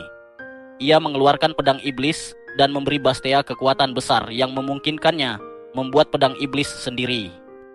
Rak mengira itu adalah pedang suci, tetapi wanita asing itu berkata bahwa itu adalah pedang iblis yang bisa digunakan siapapun. Elza terkesan dan mengira rencana penculikan mereka bisa berhasil dengan kekuatan tersebut. Wanita asing itu berkata bahwa siapapun yang cukup kuat akan mendapatkan pedang iblis juga. Ia menyarankan mereka membajak Hyperion dan menculik sang putri. Gerd berkata bahwa jika mereka mencuri kapal itu, mereka bisa langsung berlayar untuk membebaskan rekan mereka yang dipenjara. Wanita asing itu meminta balas jasa sebagai imbalan atas pedang-pedang iblis itu. Ia meminta mereka menyerahkan para pendekar pedang kepadanya sebagai persembahan bagi sang dewi. Mereka menyetujui syaratnya. Bastea menanyakan namanya, dan ia memperkenalkan diri sebagai Sharnak, penyihir dari hutan Everdark. Sementara itu, Leonis tiba di pelabuhan, terkesan oleh kapal perang yang bersandar di sana. Leonis memutuskan untuk membeli hadiah untuk Selia dan kagum saat penjual mengatakan bahwa benda itu buatan bangsa elf. Leonis bertanya tentang bangsa elf. dan sang penjual menjelaskan keberagaman penduduk yang tinggal di kota tersebut. Putri Almiria berdiri di atas kapal perang, menyapa orang-orang yang berkumpul di pelabuhan. Pengawalnya memperingatkan agar ia tidak berdiri terlalu dekat ke tepi. Ia meminta maaf dan mengatakan bahwa ia sedang mencari seseorang. Celia dan anggota pasukan lainnya bertemu dengan Leonis. Ia memberikan hadiah yang ia beli sebagai ucapan terima kasih karena telah menyelamatkan nyawanya. Celia berterima kasih dan mengatakan bahwa hadiahnya sangat lucu. Ia memberitahu bahwa sudah waktunya mereka naik ke kapal dan bertemu sang putri. Leonis bertanya tentang Regina, namun mereka mengatakan bahwa Regina tidak akan menghadiri upacara. Tiba-tiba, seorang siswa bernama Fenris memanggil Celia menanyakan apa yang ia lakukan di pelabuhan. Celia menjawab bahwa mereka diundang ke upacara penghargaan. Fenris berkata bahwa ia selalu sibuk karena menjadi anggota dewan siswa. Mereka mulai berdebat, tetapi Elvin menghentikannya. Fenris memberitahu Celia bahwa ia mendengar Celia telah membangkitkan pedang sucinya dan mengucapkan selamat. Leonis bertanya kepada Celia tentang Fenris, dan Celia memberitahunya bahwa mereka semacam teman masa kecil. Sementara itu, Bastea dan gengnya menyusup ke kapal. Mereka melumpuhkan para penjaga dan mencuri wajah mereka untuk menyamar sebagai manusia. Mereka memuji rencana Sharnak karena sejauh ini berjalan dengan sangat baik. Upacara dimulai, tetapi Leonis duduk sambil melihat salinan buku sejarah. Ia menyadari ada informasi yang hilang, yang menunjukkan bahwa seseorang mencoba menyembunyikan kejadian di masa lalu. Sherry muncul dan Leonis bertanya apa yang telah ia temukan. Ia memberikan informasi tentang kapal, dan Leonis memberinya hadiah, yang sebenarnya tidak terlalu disukai oleh Sherry. Namun, Sherry tetap menerimanya dan menghilang ke dunia bayangan. Kemudian pada hari itu, saatnya hampir tiba untuk pidato sang putri. Ia sedang dikawal oleh para penjaganya, tetapi mereka disergap oleh Bastea dan rekannya yang menyamar sebagai staf. Mereka menyandera sang putri, tetapi sang putri melepaskan kunci utama dan makhluk bertanduk melarikan diri. Sisa geng setengah manusia mengepung orang-orang yang berkumpul untuk pidato. Mereka menyita ponsel dan mengendalikan orang-orang dengan ancaman bom. Mereka ditanya apa yang mereka inginkan, dan mereka meminta pembebasan rekan-rekan mereka yang dipenjara, tetapi Fenris mengatakan bahwa mereka tidak akan bernegosiasi dengan teroris. Sang pemimpin mengatakan kepada Fenris bahwa mereka akan dikorbankan untuk sang dewi. Leonis memberitahu Celia bahwa ia ingin memastikan keselamatan sang putri dan menghilang ke dunia bayangan. Bastea dan krunya memaksa sang putri untuk mengaktifkan kapal dan menuju ke ibu kota. Ia memberitahu mereka bahwa mereka akan menuju ke kumpulan kekosongan. Bastea memintanya untuk menghindarinya, tetapi Sharnak justru memintanya untuk mengarah lurus ke sana, agar para kesatria suci tercemar dan bisa dijadikan korban persembahan. Akhirnya Bastea menyadari niat sebenarnya dan mencoba melawan, tetapi ia berhasil ditaklukkan olehnya. Penjaga pelabuhan menyadari kapal mulai bergerak dan mencoba menghentikannya.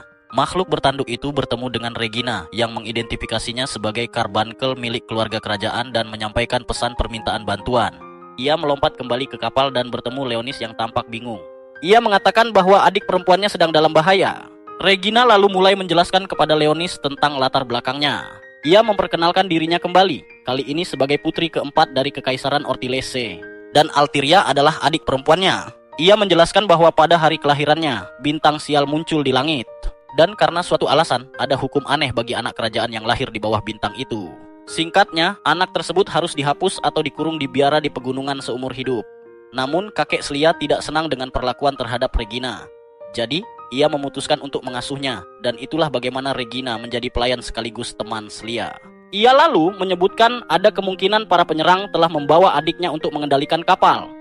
Leonis bingung, tetapi Regina mengungkapkan bahwa keluarga kerajaan adalah pemegang kekuatan roh, dan sistem navigasi kapal adalah elemental buatan yang hanya bisa dikendalikan oleh darah kerajaan. Singkatnya, Alteria adalah Hyperion itu sendiri. Dengan informasi itu, Leonis memutuskan untuk merebut kembali sang putri. Ia mengatakan bahwa Celia dan yang lainnya akan baik-baik saja meski sedang disandera di aula. Regina terkejut, tetapi Leonis menjawab bahwa mereka adalah orang-orang yang mampu melakukannya. Ia berpikir Carbuncle pasti tahu jalan menuju jembatan utama, dan Regina membiarkan roh itu memimpin jalan. Sementara itu, di aula pesta, Fenris mencoba berbicara dengan pria Beastman, bertanya bagaimana mereka bisa sampai ke sana. Tetapi pria serigala itu hanya tersenyum dan menyebutkan bahwa mereka hanya menggunakan pedang sucinya. Elvin memanfaatkan kesempatan ini untuk memberitahu Celia bahwa ia sudah menganalisis bomnya. Celia agak bingung bagaimana Elvin bisa melakukannya, dan Elvin menjelaskan bahwa ia menyembunyikan pedang sucinya di balik lampu gantung. Ia lalu mengungkapkan bahwa bom itu bukan tipe reaktif. Artinya, pengguna pedang suci harus mengalirkan kekuatan sihir untuk mengaktifkannya. Masalahnya, bom itu tidak bisa dinetralkan, hanya bisa ditunda. Dan lebih parahnya lagi, ia hanya bisa menundanya selama 1 detik saja. Celia berpikir bahwa jika mereka bekerja sama, mereka bisa menonaktifkan bom tersebut. Ia melihat-lihat dan memperhatikan ada garpu, lalu memutuskan untuk menusukkannya ke jarinya, membuatnya berdarah untuk mengaktifkan kekuatan ratu vampirnya. Sementara itu, Regina dan Leonis berhasil mencapai jembatan utama, tetapi tempat itu kosong. Secara teknis, justru dipenuhi dengan mayat. Leonis bertanya-tanya kemana sang putri di bawah. Regina kemudian mengambil karbunkel, menyebutkan ada kemungkinan mereka bisa menciptakan koneksi untuk berbicara dengan Altiria. Namun, ia tidak yakin apakah bisa membentuk koneksi itu. Leonis mengatakan padanya bahwa ia pasti bisa, karena ia percaya padanya. Bagaimanapun juga, Regina ingin melindungi adik perempuannya. Regina kembali tenang dan memutuskan untuk mencobanya. Ia memegang karbunkel dan berkonsentrasi, mencoba berbicara dengan sang putri. Sang putri menjawab dan bertanya siapa Regina. Ia berbohong tentang identitasnya, menyebutkan bahwa ia juga bisa menggunakan kekuatan roh, dan bertanya di mana sang putri berada. Sang putri hanya menjawab bahwa ia sedang dibawa pergi, dan memohon agar Regina fokus menyelamatkan orang-orang di dalam kapal.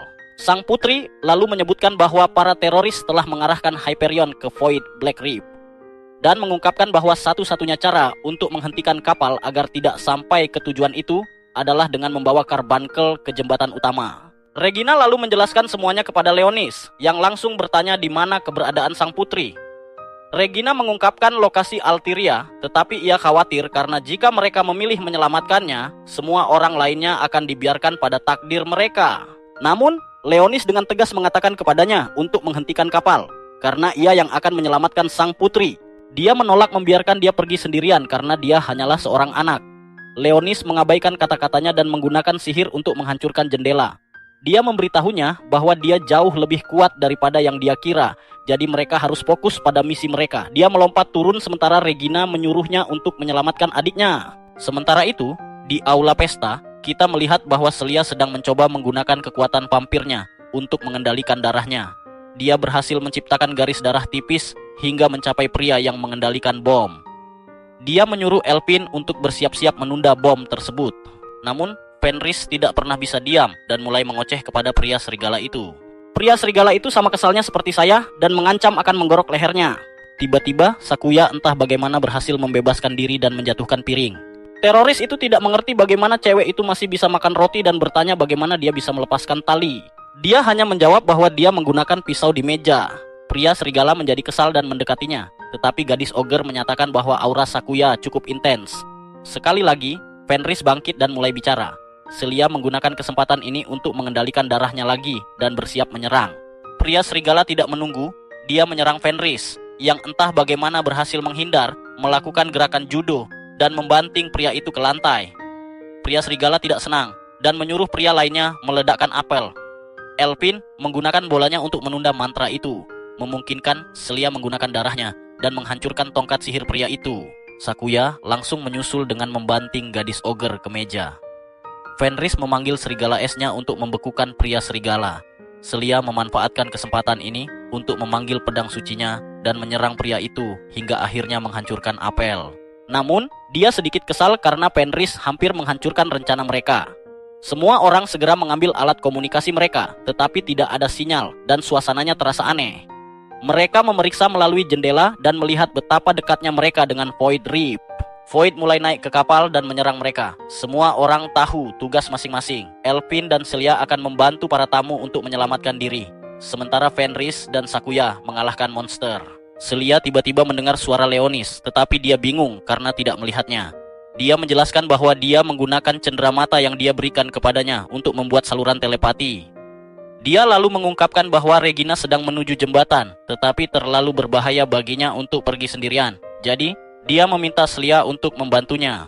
Sementara itu, Regina dikepung oleh Void, tetapi Celia berhasil datang dan menyelamatkannya. Keadaan di aula pesta awalnya tenang, sampai muncul satu Void kuat yang ikut bersenang-senang. Serigala es milik Fenris tidak bisa berbuat apa-apa terhadapnya. Elpin menyuruh mereka menahan sampai bantuan tiba, tetapi Sakuya menolak dan mengklaim bahwa dia akan mengurus monster besar itu.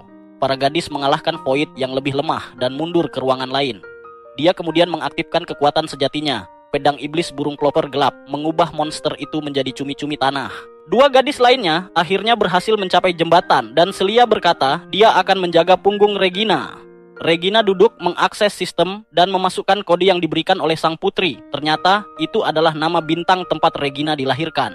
Altiria tidak pernah bertemu Regina, tetapi dia tidak ingin melupakan bahwa dia memiliki seorang kakak perempuan. Dalam pikirannya, Regina berterima kasih kepada adiknya dan mencoba mengambil alih sistem kapal. Sementara itu, sang putri hampir dibawa pergi dengan pesawat oleh Sharnak.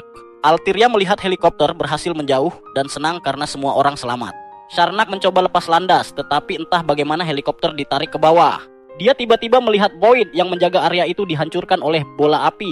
Dia melihat ke depan dan melihat seorang anak laki-laki kecil, bertanya apakah dia benar-benar mengira bisa kabur. Kembali ke kapal, Elpin dan yang lainnya dikepung oleh Void. Beberapa anak mulai menangis, terutama karena Elpin kehabisan peluru. Salah satu gadis berkata kepada yang lain untuk tenang, karena Leonis pasti akan menyelamatkan mereka. Para monster bersiap menyerang, tetapi tiba-tiba mereka terpotong menjadi beberapa bagian. Itu adalah Sherry, yang juga menyempatkan diri mengambil camilan dan menghilang dari bayangan. Dia hanya berkata bahwa ini adalah balasan atas kepercayaan mereka kepada tuannya. Sementara itu, Sharnak keluar dan bertanya siapa Leonis. Dia menjawab bahwa dia akan membayar karena telah mengacaukan kerajaannya dan memperkenalkan dirinya sebagai Raja Iblis. Dia menjadi kesal, menyebutnya hanya anak kecil yang mempermainkan gelar Raja Iblis. Dia menggunakan mantra api untuk menyerang, tetapi Leonis dengan mudah menahannya, menyebutnya mengecewakan. Sharnak tidak percaya matanya, menyebut bahwa dia baru saja menggunakan seni rahasia dari Raja Iblis legendaris. Leonis mengonfirmasi dan menggunakan bayangannya untuk menahannya. Dia mempertanyakan tujuannya, dan dia menjawab bahwa itu untuk menciptakan pedang iblis. Dia kemudian menyebutkan telah mendapatkan berkah dari sang dewi, yang membuat Leonis bingung. Dia mengklaim bahwa para dewa telah lenyap 1000 tahun yang lalu dan bertanya siapa namanya. Namun, pedang-pedang keluar dari tubuh Sharnak tepat saat dia akan menyebutkan nama sang dewi. Leonis bingung karena itu adalah pedang pemusnah. Tubuh Sharnak tiba-tiba berubah menjadi monster besar, mampu memanggil lebih banyak Boyd. Dia segera teringat bahwa pedang itu dulu diberikan kepadanya oleh para dewa saat dia masih seorang pahlawan untuk membunuh Raja Iblis. Namun, dia yakin telah menghancurkan pedang itu setelah menjadi Raja Iblis. Dia menyerang menggunakan Boyd dan api, tetapi Boyd tersebut menyerap serangan itu. Void itu kemudian menghilang dan muncul kembali sedetik kemudian di atas dirinya. Leonis berhasil menghindar tetapi menyadari bahwa Boyd yang lebih kecil sedang mencoba membawa sang putri. Dia menghancurkan mereka tetapi memberi kesempatan pada Void besar untuk menyerangnya. Namun, Regina yang mengendalikan kapal mengawasi semuanya dari kamera pengawas dan mengaktifkan sistem pertahanan. Kapal mulai menembaki para Void bukan hanya dengan peluru tetapi juga dengan misil. Salah satu misil tersebut berisi Celia yang datang untuk membantunya. Lebih banyak Void dipanggil dan Leonis meminta Celia untuk memberinya waktu. Ia memotong dagingnya sendiri untuk menciptakan bilah-bilah pedang dan mengatasi semua Void kecil di sekitarnya. Leonis menggunakan kesempatan ini untuk mengeluarkan pedang iblis miliknya dan melancarkan serangan terkuatnya untuk melenyapkan Void Lord. Setelah kejadian itu, Celia, Sakuya, Elpin, dan Fenris dipuji oleh sang putri atas upaya mereka melindungi semua orang. Namun, Altiria menyadari bahwa Leonis tidak ada. Celia menjelaskan bahwa ia sedang memulihkan diri dari luka-lukanya, dan sang putri memintanya untuk menyampaikan terima kasih juga kepada gadis yang bisa menggunakan sihir roh. Sementara itu, Leonis sedang berbaring di tempat tidurnya, merasa nyeri ketika Regina masuk.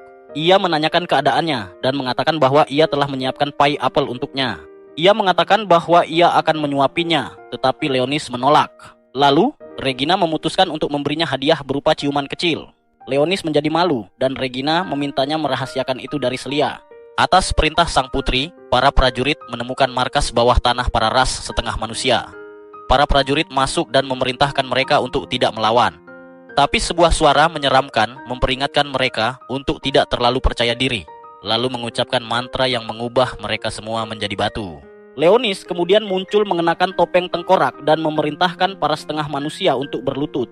Ia memperkenalkan dirinya sebagai penguasa sejati dunia, Zolfadis. Ia menyuruh mereka bersumpah setia kepadanya agar ia bisa memberi mereka tempat perlindungan. Para setengah manusia menyerah dan Leonis memberi mereka nama baru, Serigala Iblis. Ia kemudian menciptakan sebuah labirin dengan sihir dan menyuruh mereka berlindung di sana dan bersiap untuk melawan kekaisaran. Ia kemudian menerima panggilan dari Celia dan segera berteleportasi untuk menghindari penyamaran dirinya terbongkar. Celia mencoba mencarinya di kamarnya tapi malah menemukan Sherry. ia berkedip dan tiba-tiba Sherry menghilang, meninggalkan ruangan kosong. Leonis kembali muncul di kamarnya, senang karena ia berhasil merekrut sisa para setengah manusia. Regina membawa makanan dan mereka semua sarapan bersama. Celia menyuruh Leonis makan sehat dan Leonis bertanya-tanya apakah Celia sedang mencoba membuat darahnya lebih enak untuknya. Tiba-tiba, Regina memberitahu semua orang bahwa ia merasa asrama mereka dihantui oleh anjing hantu dan pembantu hantu. Celia mengatakan bahwa ia juga melihat pembantu hantu itu. Leonis yakin itu adalah Sherry, tapi ia mengatakan kepada Celia bahwa itu hanya imajinasinya. Celia bertanya kemana ia pergi, dan Leonis menjawab bahwa ia pergi untuk latihan sendiri. Sementara itu, seorang pria mengambil pedang iblis peninggalan Sharnak dan mempersembahkannya kepada sang dewi. Pedang itu hancur menjadi debu, membuatnya bertanya-tanya siapa yang berhasil mengalahkan Sharnak. Pasukan Celia dipanggil untuk menjalankan misi. Mereka diberitahu bahwa sebuah kota yang menghilang ke wilayah Void 6 tahun lalu baru saja muncul kembali. Kota ini, yang disebut Taman Serangan Ketiga, adalah kampung halaman Celia dan Regina. Kota itu sedang bergerak ke arah mereka dan akan mencapai lokasi mereka dalam 7 hari. Perwira memberitahu bahwa sinyal darurat telah dikirim dari kota itu, dan mereka bertanya-tanya apakah masih ada yang selamat. Karena itu, pasukan Celia ditugaskan untuk menyelidiki kota tersebut. Ia memerintahkan mereka untuk memeriksa kemungkinan penyintas, menyelidiki cara sinyal dikirim, dan mematikan kota jika memungkinkan. Mereka berangkat ke lokasi keesokan harinya. Leonis meninggalkan Blakas untuk menjaga kerajaannya dan meminta Sherry untuk menemaninya. Dalam perjalanan, Leonis tertidur dan bermimpi tentang saat Roselia mengatakan bahwa ia akan menghilang dan bereinkarnasi 1000 tahun ke masa depan. Leonis berjanji akan mencarinya tak peduli dalam bentuk apapun ia lahir kembali. Ia terbangun tepat saat mereka tiba di kota. Mereka membagi kelompok untuk menyelidiki bagian-bagian kota yang berbeda. Leonis pergi bersama Celia, sementara 3 orang lainnya pergi bersama. Leonis meminta Sherry untuk mengikuti ketiganya dan menjaga mereka. Celia tiba di sebuah tempat dan mengingat kembali pengalamannya. Saat itu, alarm Void berbunyi dan mereka diserang. Celia tertindih tiang lampu ketika Void besar muncul dari kabut. Tiba-tiba, seorang gadis bernama Arle, salah satu dari 6 pahlawan, muncul di tengah kota. Ia terkejut melihat seperti inilah masa depan setelah 1000 tahun. Ia tidak tahu mengapa ia dikirim ke masa ini, tetapi ia tahu bahwa sang dewi akan segera lahir. Ia melihat-lihat kota yang teknologinya tidak ia kenali. Tiba-tiba, seorang pria muncul di belakangnya dan menjelaskan teknologi tersebut. Ia memperkenalkan dirinya sebagai Nepakes Void Lord. Arle bertanya apakah dia juga berasal dari masa lalu. Ia mengatakan bahwa ia tahu Arle datang untuk menghancurkan wadah sang dewi. Arle mengira bahwa dia adalah penjaga wadah tersebut dan mencoba menyerangnya. Namun, Nepakes menghilang sambil mengatakan bahwa ia harus pergi dan memanggil Void raksasa untuk menemaninya. Sementara itu, Void yang menyerang Celia hampir menghabisinya, tetapi Leonis memindahkannya ke tempat aman di bawah tanah.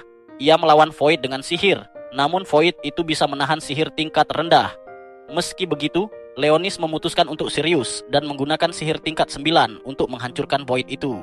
Leonis kembali bergabung dengan Celia, memberitahunya bahwa ia berhasil mengalahkan Void itu. Celia berusaha bangkit, tapi Leonis menyuruhnya tidak memaksakan diri karena bahkan dengan kemampuan vampirnya, ia tetap butuh waktu untuk sembuh. Tiba-tiba, orang-orang muncul di belakang Celia dan Leonis mengira mereka adalah Void. Celia melihat lambang bangsawan di seragam mereka dan salah satunya memperkenalkan diri sebagai William Richmond. Ia adalah kepala pasukan dari keluarga Kristalia yang berada di bawah komando ayah Celia. Dia memberitahunya bahwa meskipun dia adalah hantu, dia segera datang untuk melindunginya. Leonis mencatat bahwa ia belum pernah mengalami fenomena hantu yang bersemayam di lokasi pertempuran pada masa kini hingga saat itu. William memberitahu Celia bahwa pasti dia menerima sinyal bahaya mereka sehingga datang ke kota. Celia terkejut bahwa mereka yang mengirimkan sinyal itu, tetapi William mengatakan bahwa sinyal tersebut bukanlah panggilan minta tolong, melainkan sebuah peringatan. Dia mengatakan bahwa sejarah mungkin akan terulang jika semuanya dibiarkan, karena telah muncul Void Lord baru di kota yang hancur itu. Dia menjelaskan bahwa Void Lord tersebut sedang mengumpulkan kekuatan dari pembangkit listrik kota, dan Celia berkata pada Leonis bahwa mereka harus segera ke sana dan mencari bukti. Leonis mengatakan bahwa Celia perlu beristirahat, tetapi William menawarkan tumpangan ke kastel dengan limusin hantu. Leonis mengatakan bahwa dia tidak mempercayai hantu untuk mengemudi sesuai batas kecepatan, jadi dia memanggil kuda kerangka yang menarik mobil tersebut. Sementara itu, 3 gadis lainnya bertemu dengan Arle. Regina mengira dia adalah seorang penyintas dan mencoba memeriksanya. Namun, Sakuya menariknya kembali saat melihat pedang Arle. Sakuya menawarkan diri untuk menghadapi Arle, yang mengira mereka adalah anak buah Nepakes. Mereka bertarung dengan pedang dan seimbang kekuatannya. Sakuya hampir melancarkan serangan mematikan dengan gerakan cepat, tetapi dia tidak ingin melukai Arle, jadi dia menghentikannya. Dia mengatakan kepada Arle bahwa dia pasti menang jika tidak terluka. Sementara itu, Celia merasa lebih baik, namun dia meminta sedikit jus tubuh dari Leonis. Dia melompat ke arahnya dan mulai menyerapnya ketika Elvin menghubunginya. Elvin menanyakan tentang pertempuran melawan Void dan Celia memberinya laporan. Dia juga mengatakan bahwa mungkin ada Void Lord yang bersembunyi di kota dan bisa saja mengutak-atik pembangkit listrik. Elvin memberitahu bahwa mereka sedang merawat seorang penyintas dan mereka memutuskan untuk berkumpul kembali di kediaman Kristalia. Celia meminta sedikit lagi jus tubuh, tetapi Leonis memberinya sebuah gaun yang dapat meningkatkan kekuatannya dengan mana vampir miliknya. Dia memperingatkan bahwa gaun itu akan menguras mana dengan cepat. Celia bertanya kenapa Leonis tiba-tiba memberinya gaun itu dan dia menjawab bahwa dia tidak ingin Celia terluka. Kemudian dia memberinya rantai kerangka sebagai jimat keberuntungan. Kembali ke para gadis, Regina selesai merawat Arle. Elvin bertanya kenapa dia menyerang mereka saat pertama kali bertemu dan Arle menjelaskan bahwa dia mengira mereka adalah sekutu Void Lord. Elvin memeriksa basis data taman ketiga, tapi dia tidak menemukan nama Arle. Dia bertanya dari mana Arle berasal, tapi Arle malah bertanya apa yang mereka lakukan di kota. Elvin menjawab pertanyaan itu, membuat Arle menyadari bahwa umat manusia masih memiliki tempat di dunia setelah sekian lama. Elvin kemudian mengulangi pertanyaannya, namun Arle hanya menjawab bahwa dia harus menyelesaikan tugasnya untuk mengalahkan sang dewi. Arle mencoba pergi sendirian karena mereka bukan musuhnya, namun mereka menghentikannya. Perutnya berbunyi dan Sakuya memberinya camilan. Sherry mengawasi kelompok itu, bertanya-tanya apa yang dilakukan Arle 1000 tahun di masa depan. Sementara itu, seorang Void menemui Nevakes dan melaporkan bahwa salah satu Void telah dikalahkan. Nevakes penasaran siapa yang mengalahkan Void tingkat tinggi miliknya dan memutuskan bahwa saatnya dia turun tangan. Leonis dan Celia tiba di rumahnya, dan Celia dibanjiri oleh kenangan masa lalunya. Mereka masuk ke kastel dan Leonis duduk di kursi nyaman yang mengingatkannya pada tahtanya. Celia naik ke lantai atas dan makin dipenuhi oleh kenangan. Dia menjelajahi area kastel dan akhirnya menangis terharu. Para hantu membangun kembali kamar ayahnya dan dia teringat saat ayahnya membacakan dongeng tentang Raja Iblis dan sang pahlawan. Tiba-tiba suara Nepakes membuyarkan lamunannya. Nepakes mengatakan bahwa dia tidak menyangka akan melihat seorang gadis muda di sana. Celia bertanya apakah dia penyintas, tetapi Nepakes kesal karena dia disangka manusia. Dia mulai mengucapkan mantra api dan menyerang Celia. Leonis mendengar suara dari atas dan segera lari mengecek keadaan Celia yang sudah pingsan. Saat tak sadarkan diri, Celia bermimpi tentang peristiwa di masa lalu ketika ayahnya menyuruhnya pergi ke tempat perlindungan bersama Regina. Celia meminta ayahnya ikut bersamanya, tapi sang ayah berkata bahwa dia harus pergi bertarung demi melindungi warga kota. Dia mengatakan bahwa itu adalah tugas yang dipercayakan pada keluarga mereka. Celia bertanya apakah dia boleh ikut bertarung, tapi ayahnya mengatakan mereka bisa bertarung bersama setelah Celia membangkitkan pedang sucinya.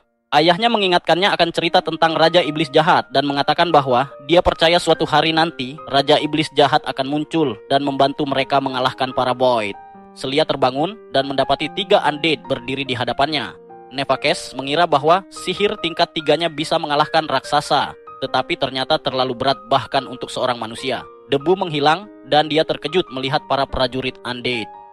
Mereka berkata kepada Celia bahwa mereka akan melindunginya.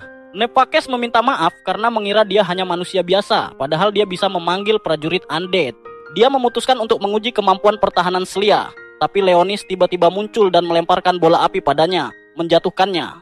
Celia bertanya siapa para pendekar undead itu, dan Leonis memberitahu bahwa mereka adalah gantungan kunci yang dia berikan sebelumnya. Para prajurit undead memperkenalkan diri sebagai 3 pahlawan dari Rognas sambil berpose seperti pasukan super.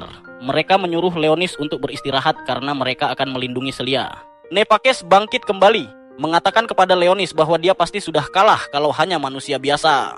Leonis mengenalinya dan bertanya apa yang dia lakukan di masa depan. Nepakes meluncurkan serangan api ke arah Leonis, tapi Leonis membalasnya dengan es yang membekukannya. Nepakes memintanya untuk mengidentifikasi diri, tetapi Leonis menyuruhnya menjawab pertanyaannya terlebih dahulu. Leonis bertanya apa yang dia cari, tetapi tanah tiba-tiba bergetar. Nepakes tertawa dan memberitahu Leonis bahwa wadah telah memainkan perannya dan sang dewi telah hidup kembali. Dia memberitahu Leonis bahwa jasanya tidak lagi dibutuhkan karena dunia akan runtuh oleh kekuatan sang dewi. Leonis mencoba menghentikannya, tetapi dia menghilang begitu saja. Leonis bertanya-tanya apa yang sedang dilakukan Nepakes di masa kini, dan apakah dia telah membangunkan Roseria. Simbol dari Ordo Suci muncul di langit dan para prajurit undead memberitahu mereka bahwa mereka harus segera mengevakuasi gedung. Sebuah makhluk raksasa muncul, dan William menyuruh Celia untuk menyelamatkan diri. Beberapa makhluk void berkeliaran saat lagu pujian Ordo Suci berkumandang. Leonis mengenali lagu itu, dan dia mengidentifikasi makhluk tersebut sebagai sisa dari Saint Thearis, salah satu dari 6 pahlawan. Celia melapor kepada 3 orang lainnya, dan mereka langsung bertindak, meninggalkan Arle bersama sedikit makanan. Mereka meluncurkan sebuah misil yang memancarkan sinyal cadangan. Makhluk-makhluk void mulai menyerbu kota saat ketiga orang lainnya memutuskan untuk bertemu dengan Celia. Celia dan para prajurit undead terus bertarung melawan void, tetapi setiap luka yang mereka berikan langsung disembuhkan. Regina dan Sakuya mengalami kesulitan yang sama dengan void yang menyerang mereka. Elpin melakukan pemindaian dan dia memberitahu mereka bahwa kepala adalah titik lemah makhluk itu. Leonis juga memberitahu Celia hal yang sama, dan sekarang mereka dapat mengalahkan para void dengan mudah. Saint Thearis bergerak menuju Leonis dan Celia. Leonis senang karena dia tidak perlu repot mencarinya untuk menjatuhkannya. Celia, Leonis, dan para prajurit undead terus menyerang gelombang void yang tak berujung. Leonis memutuskan untuk mengakhiri gelombang tersebut dan melemparkan sebuah mantra sihir besar ke arah Saint Thearis. Dia meleleh karena mantra tersebut, tetapi langsung beregenerasi.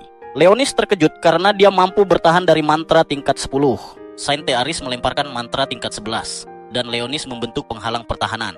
Dia melepaskan beberapa batu magma yang menghancurkan segalanya di sekitarnya. Leonis memberitahu Celia bahwa dia akan menghabisi Saint Thearis dan memintanya untuk menjaga punggungnya. Para prajurit undead dan Celia melindunginya dari serangan void saat dia melompat dan menghunus pedang iblisnya. Dia mencoba menebas Saint Thearis, tetapi pedangnya mulai beresonansi. Tiba-tiba, suara Rosalia keluar dari tubuh Saint Thearis, bertanya apakah dia ingin menggunakan pedang itu untuk membunuhnya. Leonis tidak mengerti apa yang sedang terjadi karena suara itu mengatakan bahwa dia tidak bisa menggunakan pedangnya untuk mengalahkannya. Leonis menyerang Thearis, tetapi serangan itu ditangkis, dan dia melemparkan mantra yang menembakkan panah cahaya ke segala arah. Leonis terkena panah cahaya dan terhempas ke tanah. Thearis bersiap melemparkan mantra lain, tetapi Celia memanggil gaun yang diberikan oleh Leonis, meningkat ke label waifu material, dan menggunakan sihir darah untuk melumpuhkan Thearis. Para prajurit undead melindungi Leonis dari void dan Celia mengangkat tubuhnya. Leonis mengingat janjinya untuk menemukan Rosalia jika dia pernah hidup kembali. Dia terbangun di pelukan Celia dan menyuruhnya lari menyelamatkan diri. Dia memeluknya dan memintanya untuk meminum cairan tubuhnya agar bisa berlari. Namun, dia malah menuangkan mananya ke dalam tubuh Leonis. Leonis mengingat saat Rosalia memintanya untuk membuat janji. Dia ingin Leonis membunuhnya jika dia kembali dalam bentuk yang berbeda di masa depan. Leonis menolak, tetapi dia mendesaknya untuk mengingat dan menemukan tubuh aslinya melalui pedang iblis. Kini dia yakin bahwa itu bukan mimpi, melainkan ingatan yang disegel Rosalia hingga waktu yang tepat. Celia masih mencoba menggunakan darahnya untuk mengalirkan mana ke tubuh Leonis. Tapi dia terus mengingat momen saat Rosalia memintanya untuk membunuhnya dengan pedang iblis jika dia berubah menjadi sesuatu yang lain di masa depan. Dia mengatakan bahwa dengan melakukannya, Leonis akan bisa menemukan jati diri aslinya dan pedang iblis akan menuntunnya menuju takdir. Leonis akhirnya bangun dan menyadari bahwa Rosalia telah menyegel ingatannya agar dia melupakan janjinya. Namun, dia menolak menyerah dan bangkit melihat Thearis sedang beregenerasi. Dia lalu berjanji bahwa dia akan melakukan apapun untuk menemukan Rosalia yang sebenarnya. Dia mengambil pedang iblis kembali dan Celia bertanya tentang lukanya. Dia menjelaskan bahwa dia sekarang baik-baik saja karena Celia menyelamatkannya dengan mananya. Dia masih bingung apakah ingatannya kembali pada waktu yang tepat atau karena Celia mengembalikan semua darah yang diserap darinya. Dia lalu berpaling ke Celia dan memintanya untuk merobek sebagian dari gaunnya dan memberikannya kepadanya. Dia menurut dan Leonis menggunakannya untuk menyembuhkan lukanya sepenuhnya. Thearis kemudian mulai bangkit dan mereka bersiap untuk bertarung. Namun, mereka dihentikan oleh William, yang juga ingin memberikan kekuatannya. Dia bertanya apakah Leonis memiliki cara untuk menggunakan sihirnya untuk menenangkan jiwa mereka. Mereka merasa bahwa tugas mereka sebagai ksatria keluarga Celia telah terpenuhi. Celia bertanya apakah dia bisa melakukannya, dan Leonis mengonfirmasi bahwa dia bisa. Salah satu ksatria menjelaskan bahwa beberapa jiwa ksatria berubah menjadi void saat Thearis muncul 42 hari yang lalu. Leonis melihat sekeliling dan melihat beberapa bola jiwa. Dia menyadari bahwa Thearis berubah menjadi penguasa void pada hari yang sama ketika segelnya terlepas. Dia lalu menggunakan jiwa para ksatria dengan mengubah mereka menjadi void untuk menyerang taman serangan. William meminta keinginan mereka dikabulkan dan Leonis berjanji akan memberi tempat untuk jiwa mereka beristirahat. Dia menggunakan pedang iblis untuk melemparkan mantra yang menyerap semua jiwa ke dalam sebuah bola. Para ksatria berterima kasih karena permintaan terakhir mereka dipenuhi. Tetapi Leonis menjelaskan bahwa dia ingin meminta bantuan mereka. Dia ingin para ksatria membantunya. Dia kemudian memanggil beberapa ksatria kerangka dari dalam tanah, lalu menyatukan bentuk roh para ksatria itu dengan tubuh baru tersebut. William menyadari bahwa sekarang dia bisa menjalankan tugasnya sebagai seorang ksatria.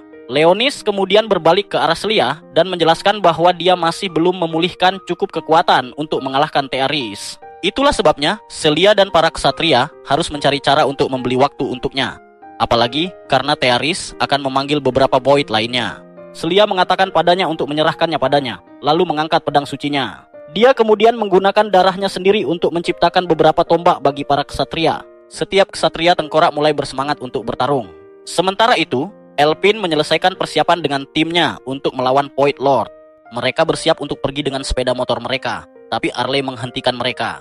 Dia meminta untuk ikut karena dia ingin bergabung dalam pertempuran.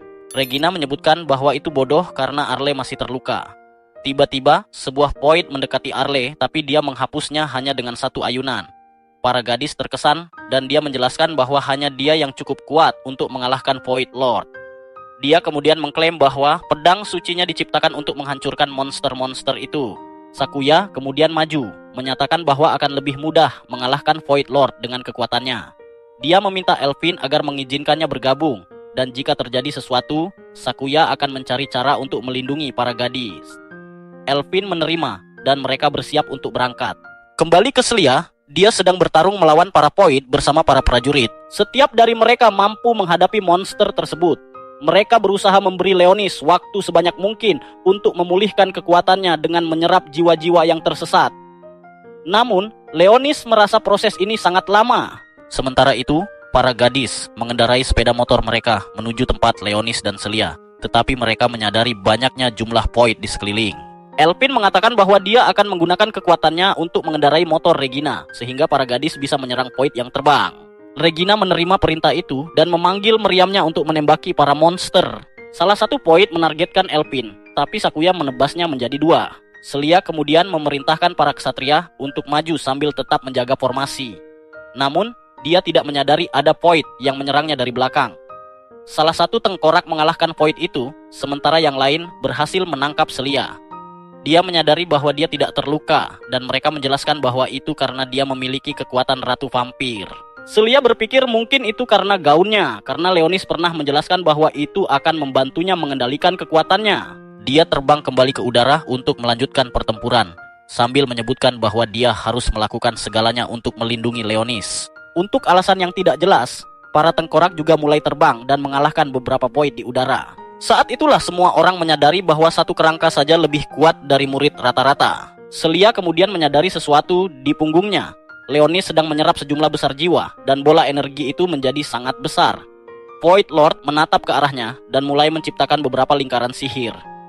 Dia tahu ini buruk karena dia masih membutuhkan lebih banyak waktu untuk menggunakan seluruh kekuatannya. Lingkaran sihir Thearis kemudian berubah arah menuju mereka. Leonis berteriak agar semua orang lari dan mencari perlindungan. Thearis lalu mengaktifkan sihir itu, meluncurkan beberapa bola magma ke arah mereka. Namun, semua orang membentuk pasangan. Satu menggunakan sihir untuk menciptakan perisai, sementara yang lain menerbangkan mereka menjauh. Celia bertanya apakah Leonis baik-baik saja, dan dia menjelaskan bahwa dia baik saja, hanya butuh sedikit lebih banyak kekuatan. Sementara itu, Elpin dan para gadis mengamati semuanya dari kejauhan dan mencoba menghubungi Celia. Regina bertanya apakah semuanya baik-baik saja, tapi Elpin tidak yakin. Tiba-tiba, sebuah void besar muncul di belakang mereka. Regina mencoba menembaknya, tapi serangannya tidak berdampak. Void itu mengaktifkan kekuatannya, menciptakan 4 sinar laser. Tapi tiba-tiba, sebuah cambuk menangkap lengannya dan melemparkannya ke sebuah bangunan, menghancurkannya. Ternyata itu adalah Sheri yang dengan santai berkata bahwa dia telah menyelesaikan tugasnya sebagai pelayan Demon Lord. Kembali ke medan pertempuran, para tengkorak melakukan yang terbaik untuk mengalahkan sebanyak mungkin void, sementara Leonis menyelesaikan proses penyerapannya. Dia menciptakan bola besar, namun Thearis menciptakan mantra lain dengan beberapa lingkaran sihir. Leonis kemudian perlahan mulai mentransfer jiwa-jiwa itu ke pedang iblis miliknya. Namun entah kenapa Thearis melupakan lingkaran sihirnya dan malah memutuskan untuk mengambil sebuah bangunan. Karena Leonis tidak bisa bergerak, Celia menggabungkan kekuatan ratu vampirnya dengan pedang sucinya untuk membelah bangunan itu menjadi dua. Leonis lalu mengingat kata-kata Roselia dan menyadari kebenarannya. Dia memintanya untuk membunuh versi palsunya di masa depan dan menemukan Dewi yang asli. Dia menyelesaikan pengisian pedang dengan kekuatan jiwa dan mengaktifkan kekuatannya. Namun, Thearis mengaktifkan perisai ilahi. Leonis terkejut dengan hal itu, tetapi dia tidak punya pilihan lain. Sementara itu, para gadis akhirnya semakin dekat dengan Thearis dan Arle bangkit mengisi serangannya. Sakuya meminta Elpin untuk mendekatkan mereka dan semua orang bersiap menyerang secara bersamaan. Sakuya dan Regina menggunakan pedang suci mereka untuk membuka celah di penghalang, memberi Arle kesempatan untuk melancarkan serangannya. Serangan itu mengenai Thearis, yang akhirnya menonaktifkan penghalangnya. Leonis bingung siapa yang berhasil melakukannya, tapi dia tidak punya waktu untuk menunggu. Dia menggunakan semua kekuatan yang telah dia kumpulkan dan menyerangnya pada Thearis. Tubuh Void itu perlahan mulai menghilang, dan Celia tidak percaya dengan apa yang dilihatnya. Dia mengingat kata-kata ayahnya, yang menyebutkan bahwa dia percaya suatu hari nanti, Demon Lord akan muncul untuk melindungi umat manusia dari para Void. Para Void mulai lenyap, diikuti oleh Thearis.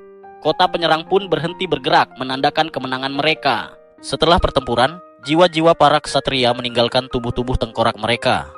William mengatakan bahwa dia bangga bisa bertarung bersama Celia di saat-saat terakhir mereka. Celia lalu menyebut bahwa dia akan lebih bangga jika Leonis bertarung bersama orang tua dan saudara perempuannya. Namun, sebelum menghilang, William mengatakan bahwa dia adalah satu-satunya yang masih hidup dari keluarganya dan harus membuat mereka semua bangga. Para gadis tiba dan Celia berlari ke pelukan Regina.